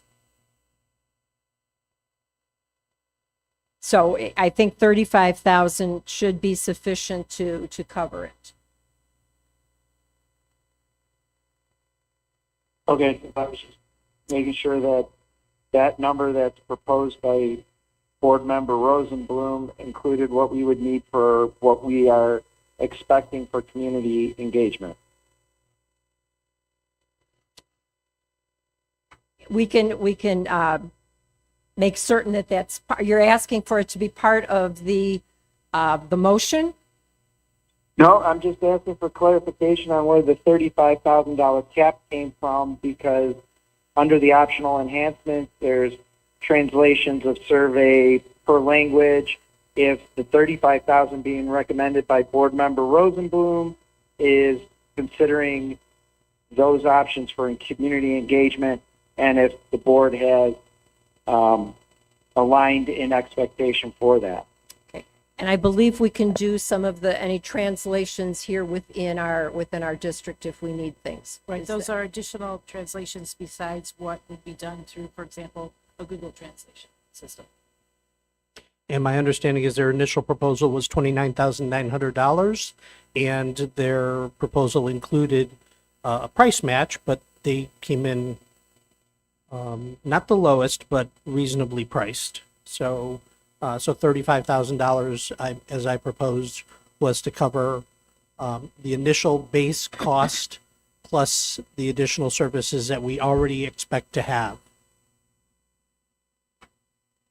Just to clarify on the bid here, community engagement included in the fee, research-based survey, English and Spanish, blah, blah, blah, community and leadership profile survey report for $2,000, interviews, focus groups, town hall meetings, as decided by the board, survey and report of findings, effective superintendent's white paper, optional enhancements, add customized questions, up to 3 open-ended questions, 10 forced questions for $1,000, professionally translated, not Google translated survey in world languages for $415 per language. I offer that not as, trying to make some sort of an argument, simply so we can clarify exactly what it is we're talking about, what is and is not included. But, I mean, again, to the original point, if we need to spend more money that is public business that comes before the board that we would have to then vote on and get consensus about before that money was spent. Thank you. And at this time, we need to start with the search firm and work towards finding a superintendent to replace Dr. Small. Would be sorely missed. All right, any other discussion? I do, Madam President. Yes, sir. I'd like to better understand it. We spent the last 4 years approaching this equity situation and really getting to the root of a lot of issues, and in my opinion, making progress, a lot of progress in this particular field, because it literally connects to student wellness and mental health, and it ties to a lot of things that the students experience. When HYA was here last meeting, I asked them very direct questions in regards to equity, and they were unable to answer my questions. I'm not sure if that's what happened last week. So I personally like to know, for those of you who are voting for or in favor of HYA, I'd like to know why, because I maybe feel like I missed something, but I'd like to know how this firm was a better fit for our district with all the work we've been doing. We did ask HYA, Hazard Young and Atia, to provide us with some diversity statistics of their slated candidates and who they provided. So we did receive that. Mm-hmm. I'm hoping that maybe addressed some of your concerns. We also asked Alma, thank you. We also asked Alma to give us some information on the competencies that they look for in a candidate and some of the placement that they've done. Unfortunately, Alma had not responded back to us, nor have they, I followed up with a call to them, nor have they returned the call to me. So I think one of the things that's really important for whatever search firm we would use is that if we ask for materials or we ask a question, that we get a response back. Absolutely, but the information that was requested, did it have any bearing on the quality of service provided? Or was that additional just information for us to be comfortable in? I think it personally was additional information. So I'm just trying to understand. So the reason is because they didn't respond to the additional information we asked for? They did not respond to that additional information that was requested for the competencies. Haya, gave us the information. They provided what was requested. I don't know if this meets some of your needs in understanding some of the superintendent placements that they did at other school districts and the number of candidates that they had and the diversity that they had of the candidates. Madam President, with all due respect, they bragged about their organization being 33% with individuals who identify as minority. I'm not even sure what that means, but they also presented to us and they didn't have a minority employee to present the information. So again, I asked, the last 4 years, equity has been a very, very important part of this district's work, so much so that we've added it to our 5-year strategy plan as a standalone item to focus on. And we have an option between a group that has been doing business for 35 years and a fairly newer group that focuses on equity and does hiring through an equity lens. How does that not match up to what we've been doing? Madam President, and with all due respect, I reject the premise of the question. I don't see this as like if I have to vote for Alma in order to affirm my commitment to equity or diversity initiatives. I believe that is a false binary choice. I prefer Haya simply because I find their ability to respond to our proposals in a timely manner, having been through a superintendent search before, to be very important and an example of general professional timely conduct. Not doing that, I find to be unprofessional, frankly. So when we're asked for information and you fail to give that to us, as an executive search firm, I find that to be unprofessional. I don't see that as some sort of a black mark on whether or not I'm committed to equity. I see that as I have a high standard for professional conduct, especially those who we are going to pay to provide a service. But aside from that, their overall proposal, when I was initially provided, then even during the presentation, we're going to be really frank here, I was very less than impressed with. I don't find it very detail oriented. I do like a lot of the equity information that they provided. There was a lot there that I liked, but it needs to be accompanied by other information that was not provided, that was additionally requested, and then not responded to. So, not to mention that for this, based on that presentation and their ability to respond to us, they also wanted to charge almost triple the price. And to me, if you want to charge triple the price, then that would be the sort of thing where I would expect a response from a phone call, like just basic stuff. So I understand and appreciate the passion for diversity and equity, which is why I asked for more additional information from Haya to do some further vetting in that area. And I take your point certainly about the representation. At the same time, in my view, the bottom line is the representation doesn't matter if we don't hear back from you at all. Perfect. Okay. Well, my question was aimed at Madam President, number one. And number two, I made it clear that I asked HYA while they were here presenting very direct questions in regard to our equity initiative, and they were unable to answer them face to face. So I don't care what email they got back to. I don't care that they were rapidly responding to the information. When I asked them face to face, could they give us a service that, in my opinion, we need, that we all researched and studied at this point, and we know that it's vital and we absolutely need it. I asked them specific to that, and they were unable to answer. So what level of professionalism are we talking about? They were able to respond back with some information here. One of the examples here, they've got Ann Arbor Public Schools. Candidates presented, there were 7 males, 3 females, 5 African Americans, 5 Caucasians. They had Cherry Hill Public Schools, 6 males, 4 females, 3 African Americans, 1 Latino, 6 Caucasians. I think there is a diversity. I'm hopeful if we do go with them, that they are able to take a look at the community, get the input from the community, and provide us with candidates that are going to be supportive of the community and be able to work with our strategic plan. One of the other items that with Hazard Young and Atia is they have a dashboard that shows all of the candidates that they've screened, and we're going to be able to review those applications. So I think that was one of the concerns of being able to see that. They may not be the final candidates that come before us, but there will be applications that we'll be able to see. I don't know how else I can answer for you. If you do not want to support this, then you can vote no on it and we'll see what happens. But we as a board need to work together, and whatever the outcome is of being able to go forward.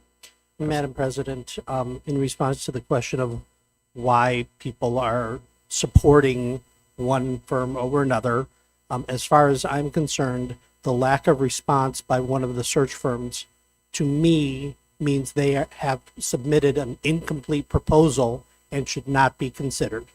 Even if we were to postpone this until such time as the firm is to submit a complete proposal, I don't think they should be considered further. The fact that HYA or HIA did respond to us with information that they may not have had at their fingertips when requested.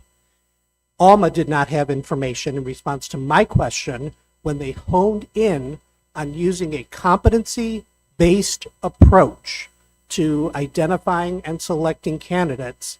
And I asked her to give me some examples of the competencies that they use when she made it very clear that that's how they went about their search. And she wasn't able to provide that information on the spot. She had to be asked to come back with that, at which point she said, yeah, we'll come back with that. And we've yet to see that information. So I think we're at a point tonight in making a decision based on the information that we have and the fact that HIA did come back and provide us with demographical information to show that they do source, screen, and provide a diverse slate of candidates from which the board ultimately is the responsible party to make a hiring decision, I think is why we should move forward with this motion. Mr. Rosenblum, again, I'll keep it short, but you did ask for, again, in my opinion, I felt like intimate information. You asked them the ingredients to their secret sauce. They don't have to provide it. At this point, the understanding is equity is a focus point. One of these organizations focuses on exactly what we're doing and what I've been doing the last 4 years. And one, in my opinion, gave a lot of lip service. A lot of lip service. There was no proof. I have no faith that Hyatt can. They wouldn't even answer my question as far as equity was concerned. My question for those who missed it was, equity just became a very serious conversation within the last 5 years. How do I know? Aside from being a person of color, I work in corporate America. There's a lot of lip service. We have equity issues. Let's start a group. We took care of our equity issue. That's what I felt came from HYA, and nothing made me believe that they were going to do anything specific to equity or include any equity components in their search process. So my question would be, if one of them, because it's not their focus, if they're unable to answer me in person, then where is this faith or this hope coming from that they'll find the suitable candidate for us? And again, it goes back to there's a pool of candidates that are out there. Any of these search firms will go to that pool of candidates. Okay, Madam President, okay. May I finish? Absolutely. Please. Having gone through a couple of searches,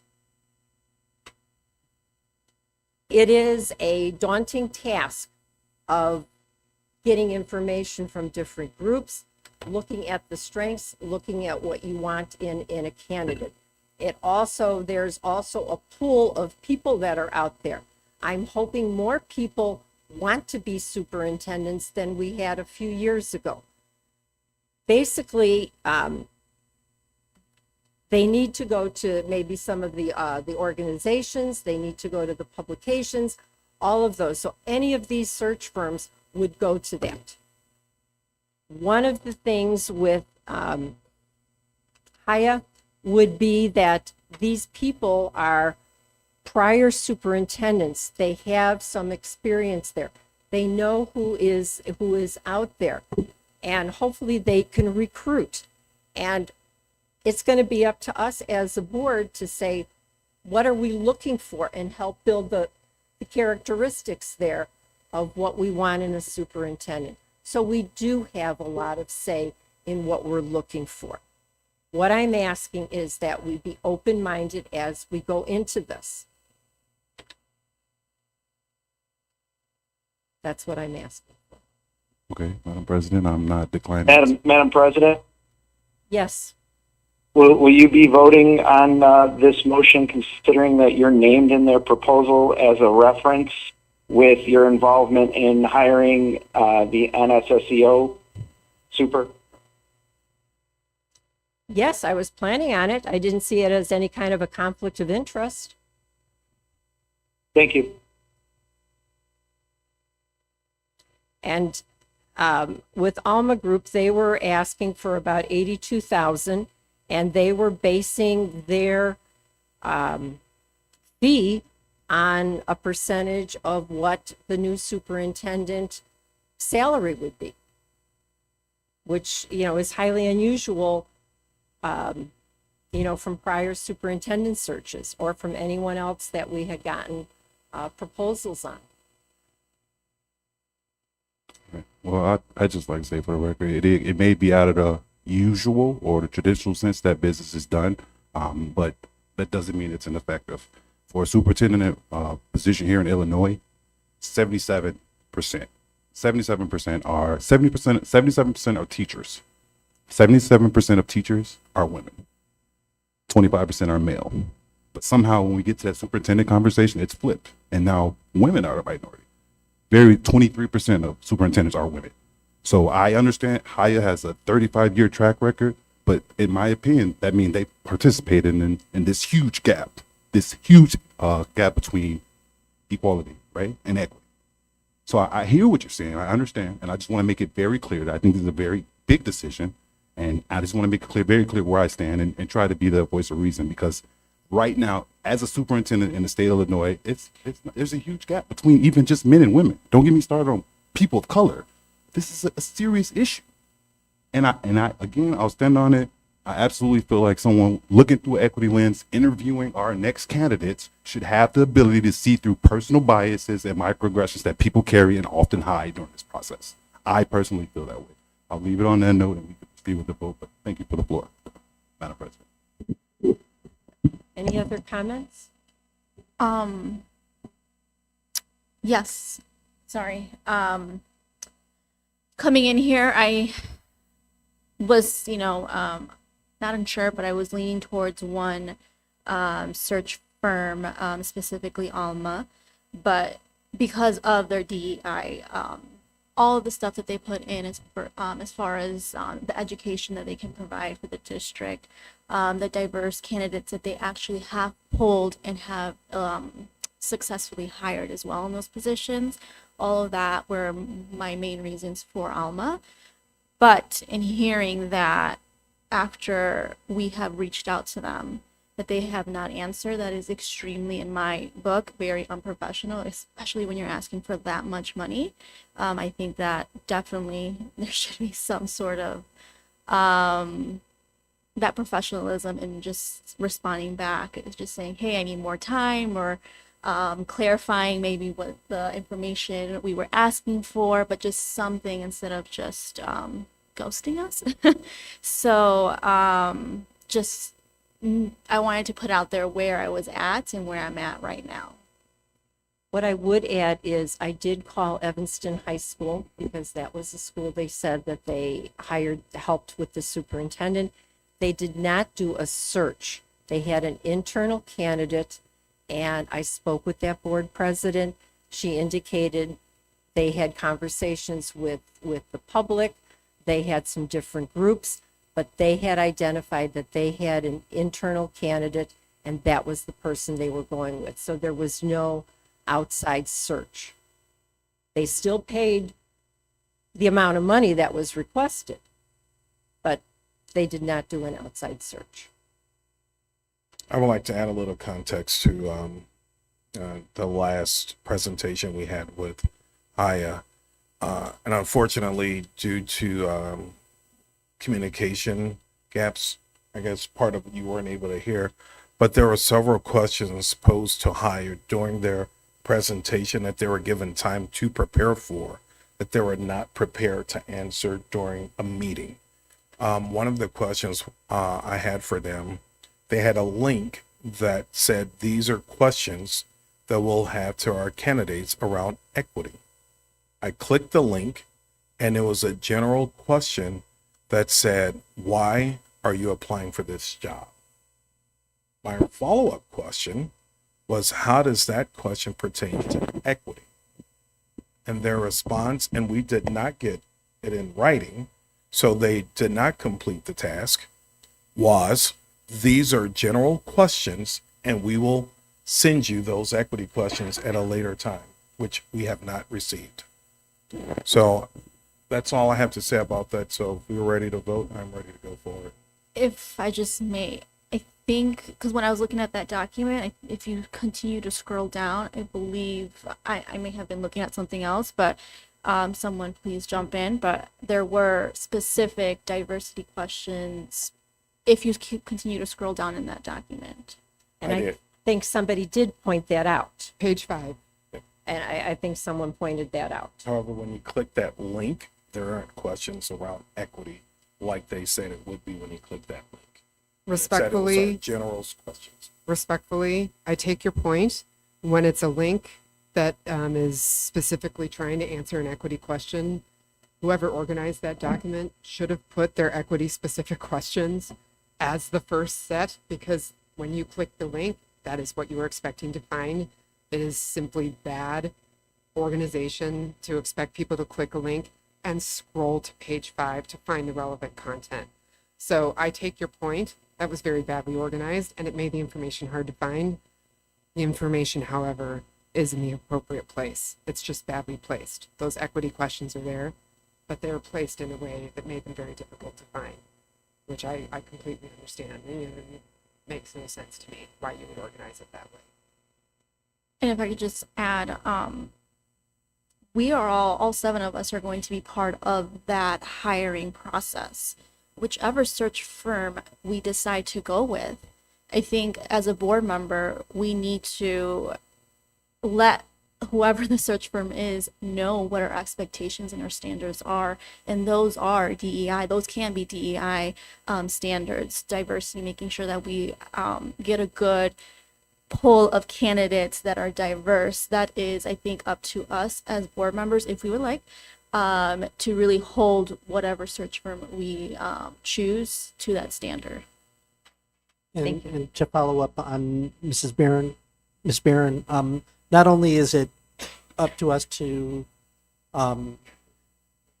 share our expectations with them from a candidate source perspective, it's also our responsibility as a board to utilize our interests, representing the community and representing our thoughts and interests in taking those candidates and deciding who we're going to be moving forward with,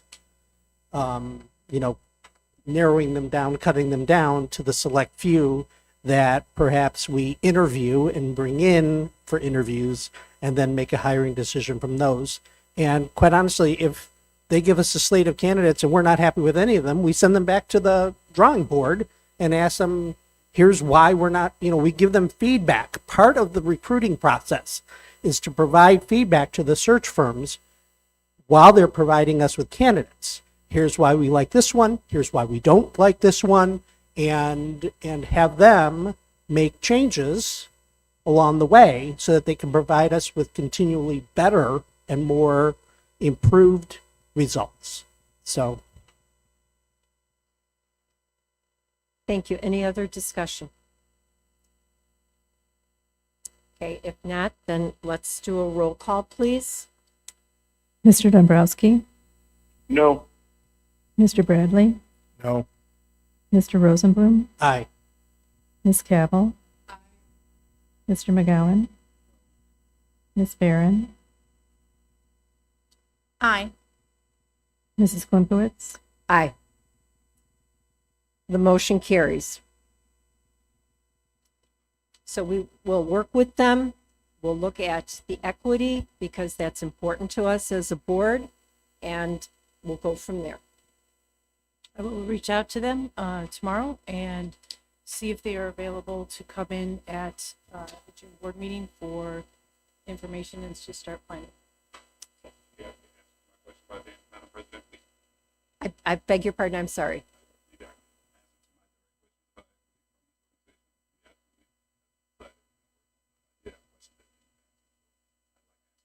Okay, then may I ask you to please put your question in writing? I know when we were at the school, it was very hard to hear, and I know that they indicated, they asked you to repeat it because it was difficult to hear. If you would be so kind, please put your, because I'm not certain exactly what you want me to ask them, what you want to convey. Please put it down and let's get it to them. That's what we need to do. We have to be able to work together with the search firm.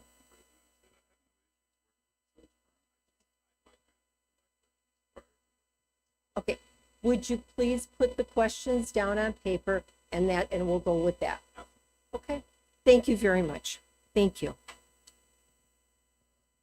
All right, that will take us to our student photography vendor services. At this point, I'm going to ask, we'll end up having two motions. One, I'm going to entertain a motion to reconsider the vendor service that we had presented last month. And then there will be a second motion to approve a vendor. So the first motion, the first recommended action is, do I have a motion to reconsider VIP? Yes, Madam President. I move to reconsider the vote from the April 25th board meeting regarding visual imaging photography, VIP, for student photography for the 2024, 2025, 2025 to 2026, and 2026 to 2027 school years as recommended by the selection committee based on taking into account additional information the board has received. Do I have a second? Second. All right. Any discussion in regards to the motion to reconsider? Again, this service that we would receive would not include candid photographs. Not include candidate. The board has the option, I shouldn't say the board has the option. The board certainly does have the option, but the district also has the option to say not to have any candidates posted on the vendor's website. Oh, the word And that- candid. Candidates.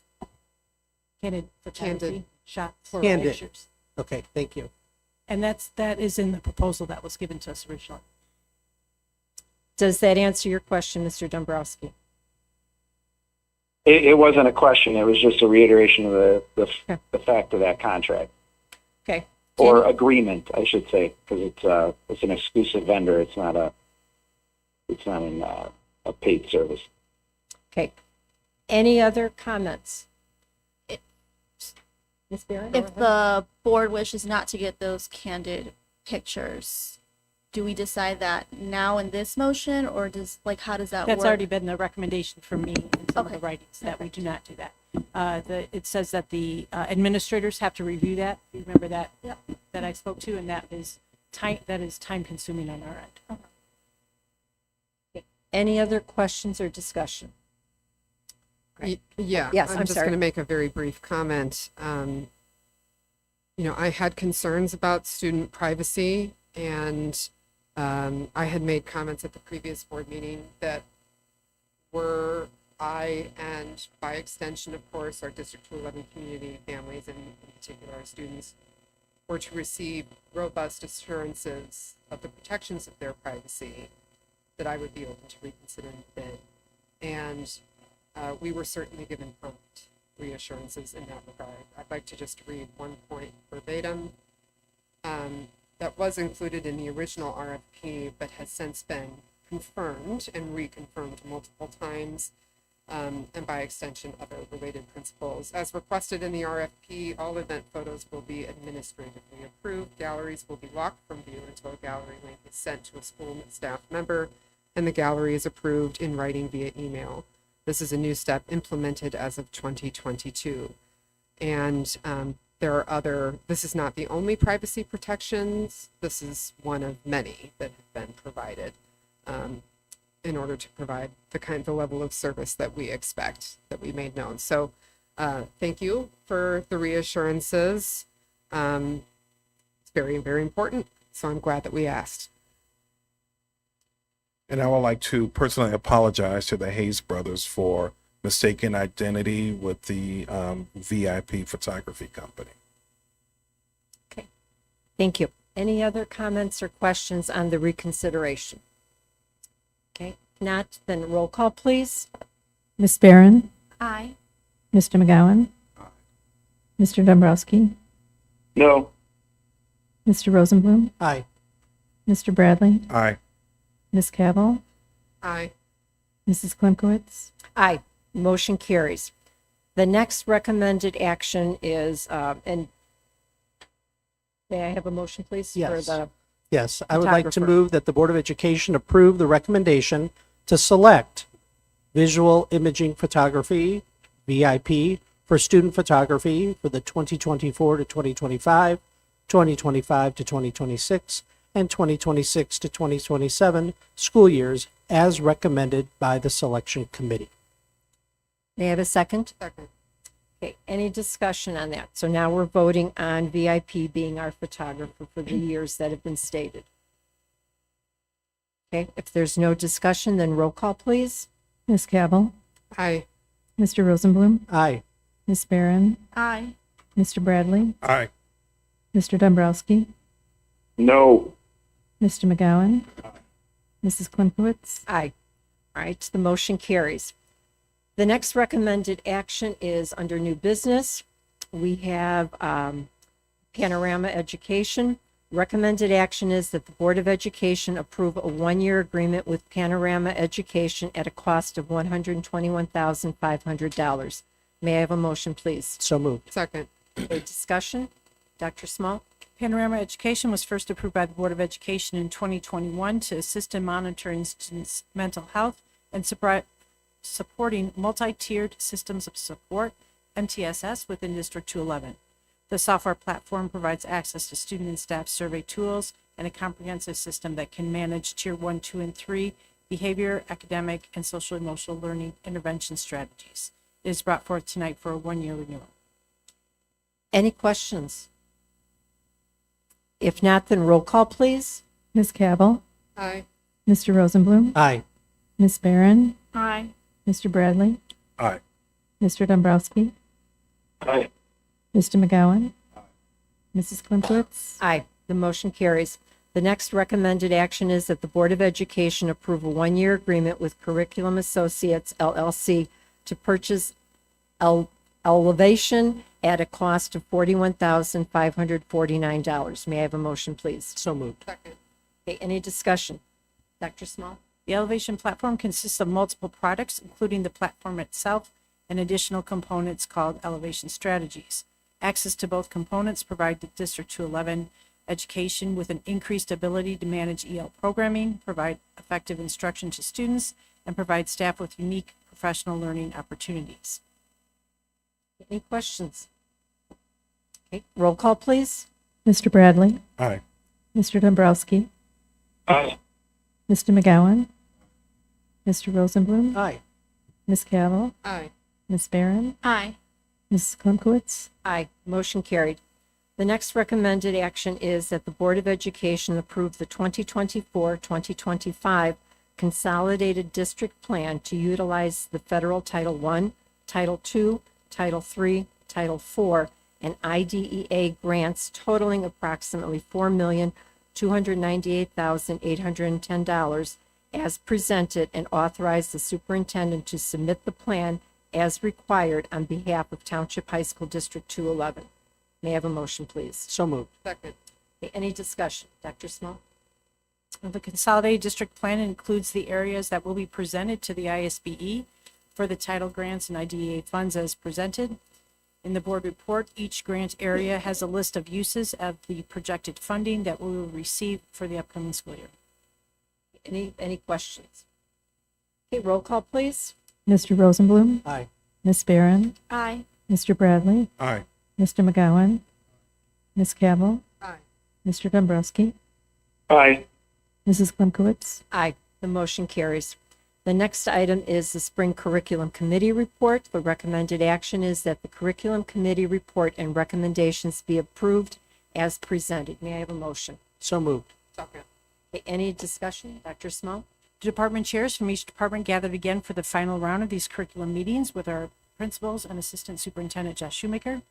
The recommendations of each committee are presented tonight for board approval. Included in the report is a supplementary report of the work done this year regarding AI in connection to our staff and classrooms, including guidelines, boundaries, and academic integrity. This diligent work was led by our technology department chairs. Any questions? I just want to say thank you so much to all our chairs and everybody who puts in really hard work to put this reports together and put the curriculums together. I really appreciate all that hard work. Thank you. All right, if no other discussion, then roll call, please. Mr. McGowan. Mr. Rosenblum. Aye. Ms. Cavill. Aye. Mr. Dombrowski. Aye. Mr. Bradley. Aye. Ms. Barron. Aye. Mrs. Klimkowitz. Aye, the motion carries. The next item is that the Board of Education ratifies the NSSEO amended 2023-2024 annual budget, ratifies the NSSEO proposed 2024-2025 annual budget, and agrees to pay the district's proportionate share of the proposed budgeted revenues. May I have a motion, please? So moved. Second. Okay, Dr. Small? The district has maintained its status as a member district in the Northwest Suburban Special Education Organization Cooperative, known as NSSEO, to meet the unique educational needs of our students who have significant disabilities, which exceed the supports available within our District 211 programs.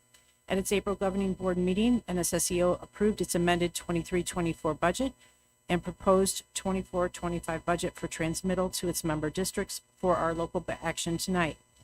The NSSEO proposed annual budget is determined by combined total services purchased by the 8 member districts. The District 211 share of this budget is projected to be approximately $5.7 million. This is slightly higher than last year and is due to various increases and decreases that are specifically detailed in the budget chart attached to this agenda. Lauren Hummel, Chief Operating Officer, Barb Peterson, Controller and Treasurer, Renee Erickson, Director of Special Education, Ricky Sparks, Director of Facilities Purchasing, and myself have attended various meetings as direct liaisons with NSSEO, along with President Klimkowitz's role as a member of the NSSEO Governing Board. And our students are over at Kirk School, which is for severe and profound disabled young people. Any comments, any thoughts? Okay, if not, then may I have a roll call, please? Mr. Dombrowski. Aye. Mr. Bradley. Aye. Mr. Rosenblum. Aye. Mr. McGowan. Ms. Barron. Aye. Ms. Cavill. Aye. Mrs. Klimkowitz. Aye, the motion carries. The next recommended action is that the Board of Education authorize the superintendent or designee to execute the renewal of the Final Site Plus Blackboard K-12 Web Community Manager and Mass Notifications Platform with technical support at an annual cost of $38,145, and further authorize the development, implementation, and training of a new District 211 mobile application for an initial cost of $7,100 with the option to renew for 4 additional one-year terms at an annual cost of $5,200. May I have a motion, please? So moved. Second. Dr. Small? This recommendation is to keep the current website platform and add the ability to have a District 211 mobile app to create an easily accessible spot to find the most used components of our district's website. Any questions? I'm very excited about this. All right. Yeah, I'm excited as well, and I know that Mrs. Erin Holmes has put in a lot of hard work with her team and also with our advisory board or advisory committee. And I'm really excited for this app to come out. Thank you. Sounds very positive. All right, roll call, please. Ms. Barron, Aye. Ms. Cavill, Mr. McGowan, Mr. Bradley, Aye. Mr. Rosenblum, Aye. Mr. Dombrowski, Aye. Mrs. Klimkowitz. Aye. Motion carries. Next recommended action is that the Board of Education authorize the superintendent or designee to execute a 3-year contract with Trans Tax Advisors LLC, and further to authorize limited power of attorney to Trans Tax Advisors LLC for the purpose of applying for the federal alternative fuel tax credit purchases made by the district. May I have a motion, please? So moved. Second. Dr. Small? In late 2022, Congress reenacted a federal fuel tax credit related to liquid propane gas and compressed natural gas purchases made by businesses. The credit is provided to incentivize movement to alternative fuel resources, including vehicles of governmental entities. In 2023, District 211 submitted application to the IRS to receive these fuel tax credits. For the past year, the district has attempted to make contact with the IRS using multiple means regarding the status of the application and associated fuel tax credits with no response. The filing period for these credits is 3 years, and for each year that passes, the district's eligibility window for these claims submission changes. The recommendation tonight is to hire Mr. Brett Duval, an attorney with Trans Tax Advisors. His firm assists governmental agencies in pursuing tax credits through the IRF through verifying eligibility calculations, submission of invoices eligible for credit, and follow up with the IRS to complete this process. At this time, it is estimated that the district could be eligible for $76,000 in fuel tax credits made for purchases from 2020 to 22. Once 2023 purchases can be submitted, an additional $30,000 is possible for fuel tax credits. Trans Tax Advisors has a fee of 20% of the awarded fuel tax credits received over the 3-year contract period. Any questions? I like the fact that we don't owe them anything unless they get us refunds. If there's no questions, then Question: How did we? Was this a service that we bid out, or was this something that we were solicited for? We did not bid it out. It is a contact that we made who provides us potential solution. We looked for not through a bid process, but through our own attorneys and other groups that we have outreached to find others who could assist us in this, and this appears to be a very niche market. And so it'll be roughly of what we're anticipating, 20% of 76,000. So they're probably looking at like $15,000 to provide these services with the limited power of attorney. Correct? Correct. And they actually did reduce their fee through our negotiations. What I will tell you, and we've had many discussions about whether or not to try and continue to pursue this on our own and what other avenues we can tap. We are approaching a point at which our first year tax credits could expire, and the fee that we could potentially pay for, what we're estimating right now, is less than the amount that we would lose if we continue to move forward without response. So we are just looking at this as a way to get our application submitted. There is an expiration right now on the law. It's a 3-year. So we're not sure that this is going to go through 2025, but we're really interested in getting these, beyond 2025. So we're very interested in getting these submitted in a timely fashion and in an accurate fashion, and to have that internal, not internal, but he has internal connections to advocate for us to get this process expedite. And they'll have this as a 3-year contract with limited power of attorney. So if the laws change, they're still under contract. That is correct, but they're, so right now it's planned to sunset, I believe, late 2025. It was a 3-year term. So, if there's nothing to do, there's nothing for them to file. Right, but it could also be such that if the tax credits are higher, that 20% could be significantly larger portion that is being diverted from the district. Correct. Okay, Right now, thank it's the amount has not changed in the window of time that the applicable credits are that we're eligible for at this point. Any other questions? If not, roll call, please. Ms. Cabell? Mr. McGowan? Ms. Barron? Aye. Mr. Rosenblum? Aye. Mr. Bradley? Aye. Mr. Dombrowski? Present. Mrs. Klimkowitz? Aye. The motion carries. The next couple of items are policy revisions. The first one, and this is the first reading on it, the first is JFC student conduct. It's open for discussion. Does anyone have any questions on this? If I may, I'll address all of them at once. Okay. JFC, the student conduct policy that is before you tonight, has been updated to reflect the language of press policies, but also to consolidate by bringing in the other 5 policies that are recommended for deletion tonight that are related to student conduct and are now a part of the recommendation for JFC. There's also an update to policy JFCH, prevention and response to student bullying in alignment with press and new legislation. Okay.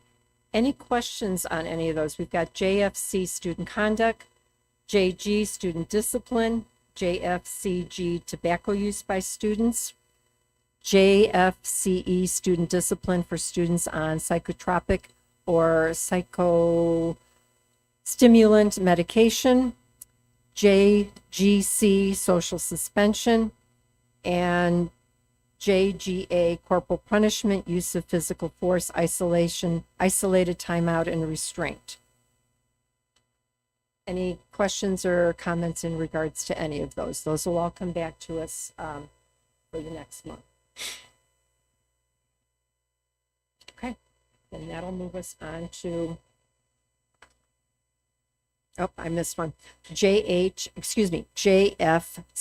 prevention of and response to student bullying.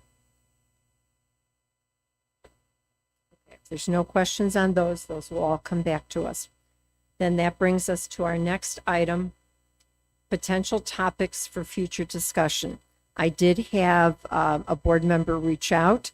Mr. Dombrowski, do you want to state what you would like to have as a future topic for discussion?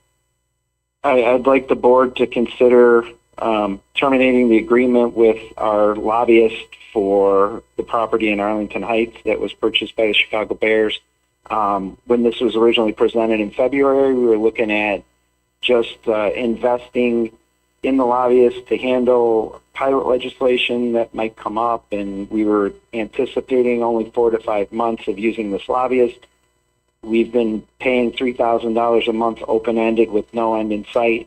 I think that the board should consider terminating this contract due to the fact that the duration has gone out twice as long, and there is no interest or motion by the owner of the property to develop it or seek any type of assistance and funding from the state. If that regenerates, then we could potentially look to re-engage, but I don't see the benefit to the district to continue paying $3,000 a month. Is there consensus from the board to allow Dr. Small to gather information for us in regards to pros and cons of having the lobbyists and bring us back some more information if they have anything on the future with the Bears in Arlington Heights, and having a discussion possibly next month? Yes. Ms. Barron? Yes.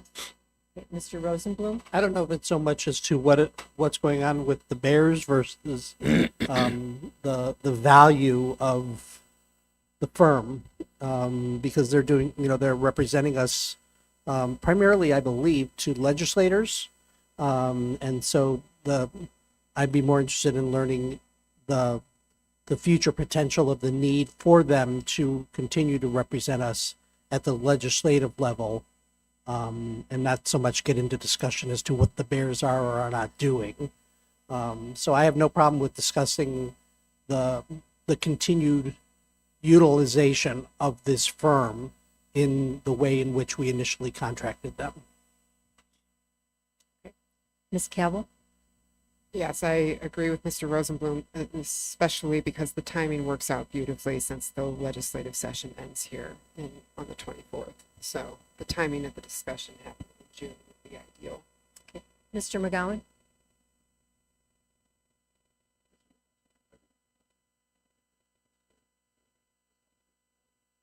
I'm sorry, I can't hear you. Point was the conversations are ending, right, in June? Or the last conversation takes place in June?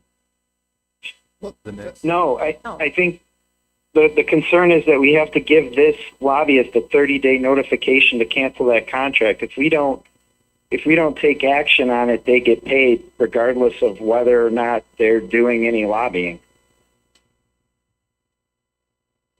So it sounds like there is consensus to have this at the June meeting. At that point, we can take action. Yes? I would like that, but the way that our agenda is structured, it appears that Madam President is only proposing to place this on for discussion, not action. I think we need to have some information coming back to us, because please keep in mind that we have this agreement with the other two school districts that are part of this. Madam President, I have to strongly disagree. When we met in February, we were assured that we could get out independent of the other districts. And we can, but I think we owe it to our superintendent to be able to talk with the other school districts and also evaluate, is there value of continuing with the lobby? We owe it to our taxpayers and property owners and students to make sure that those funds are going to educate students and not to spend dollars in Springfield unended. Okay, Madam President, this sounds like the discussion, so that's not what we've agreed to have this evening. The question before us is a simple one, because as I'd like to remind everyone, we are simply talking about potential topics for future discussion. We are not having the discussion this evening. Thank you. If everyone is in agreement with it, the consensus is to gather the information, to bring it back, and we can have a more robust discussion in regards to it with the information in front of us. Okay. Dr. Small, do you have any questions, or is this information that you can gather, or do you need more direction from us? No, all right. Thank you very much. All right. Then that takes us to our committee reports. I really don't have anything to report because we did vote on our budget for NSSCO. The next is EdRed. Mr. Rosenblum. Thank you. So a couple weeks ago, I attended the EdRed quarterly meeting. There was a lot going on. There still is a lot going on. Some of the informational items that are going on in a legislative perspective. There's a House bill around schools as polling places. We've had those discussions before. It's been in the news and continues to be a topic of conversation. Newcomer student funding.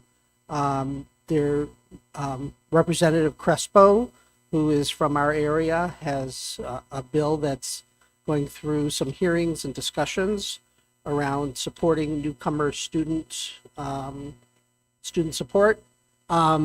There's a House bill around mandated plan time for teachers, and it looks like that's not moving anywhere this session.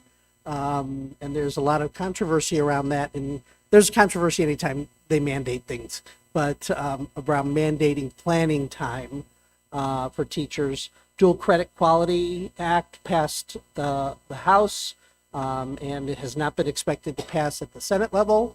So that was informative.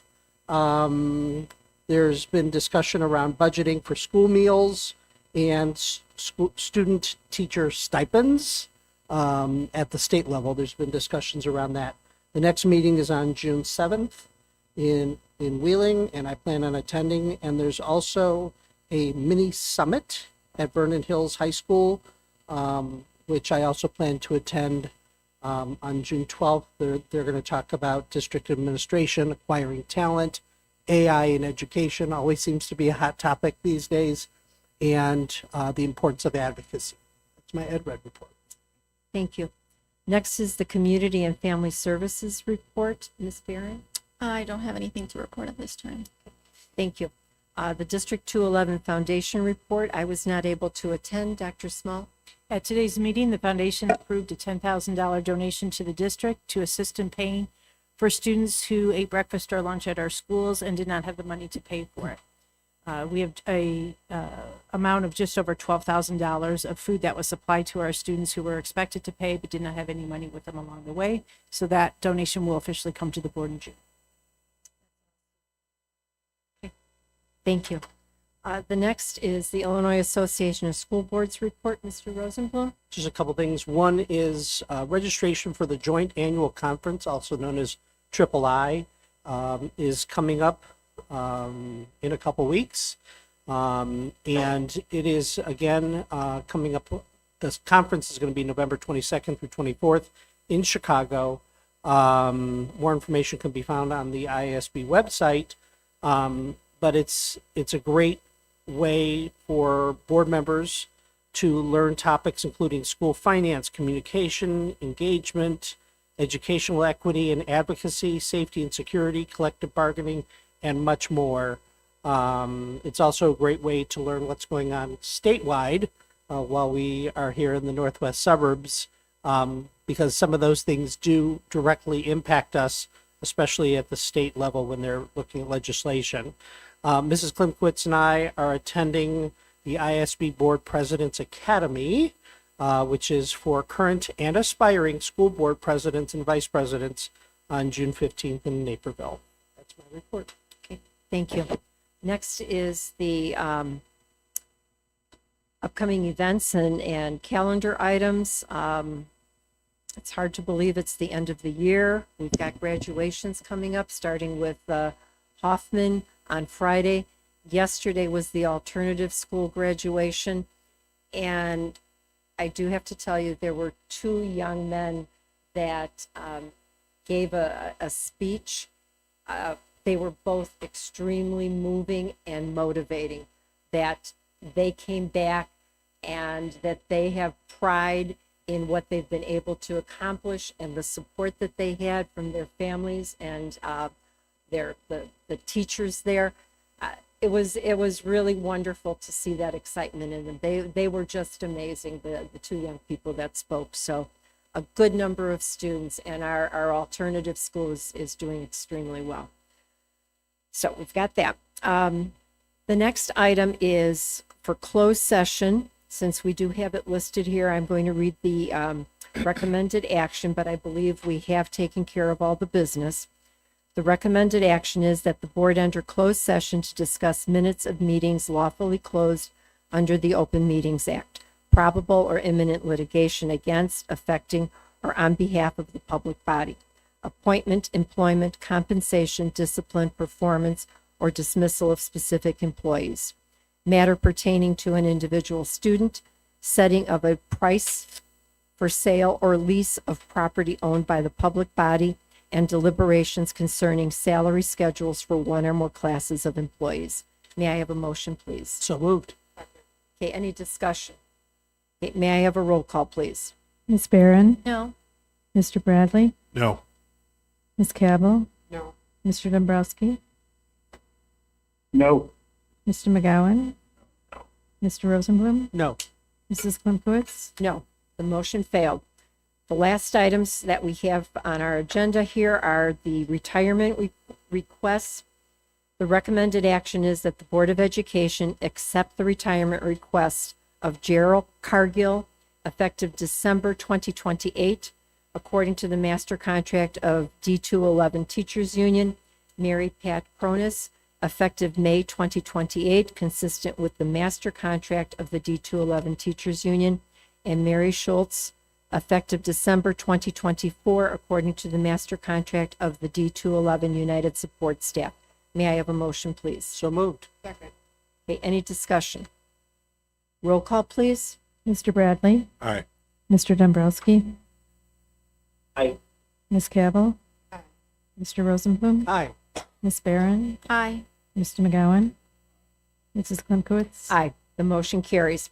Next recommended action is that the Board of Education terminate the employment of William Elsner due to the exhaustion of leave benefits. Further, that the board secretary notify William Elsner of his termination by certified mail. May I have a motion, please? So moved. Second. Okay, any discussion? Roll call, please. Mr. Rosenblum? Aye. Ms. Cavill? Aye. Mr. Dombrowski? Mr. Dombrowski? Aye. Thank you. Mr. McGowan? Ms. Barron? Aye. Mr. Bradley? Aye. Mrs. Klimkowitz? Aye, the motion carries. Next recommended action is that the Board of Education terminate the employment of Jessica Rivera due to an exhaustion of leave benefits. Further, that the board secretary notify Jessica Rivera of her termination by certified mail. May I have a motion, please? So moved. Second. Any discussion? Roll call, please. Mr. McGowan? Ms. Barron? Aye. Mr. Bradley? Aye. Ms. Cavill? Aye. Mr. Dombrowski? Aye. Mr. Rosenblum? Aye. Mrs. Klimkowitz? Aye, the motion carries. The next item is that an initial list price for the district-owned residential property located at 115 Gloria Drive, Elgin, be established as $700,000. Further, that the board approve the resolution as presented and that the property be listed for sale on multiple listings service for a minimum of 14 days as required, and that the superintendent or designee be authorized to sign a listing agreement on the board's behalf. May I have a motion, please? So moved. Second. Any discussion? Roll call, please. Mr. Dombrowski? Aye. Mr. Bradley? Aye. Mr. Rosenblum? Aye. Ms. Cavill? Aye. Mr. McGowan? Ms. Barron? Aye. Mrs. Klimkowitz? Aye, the motion carries.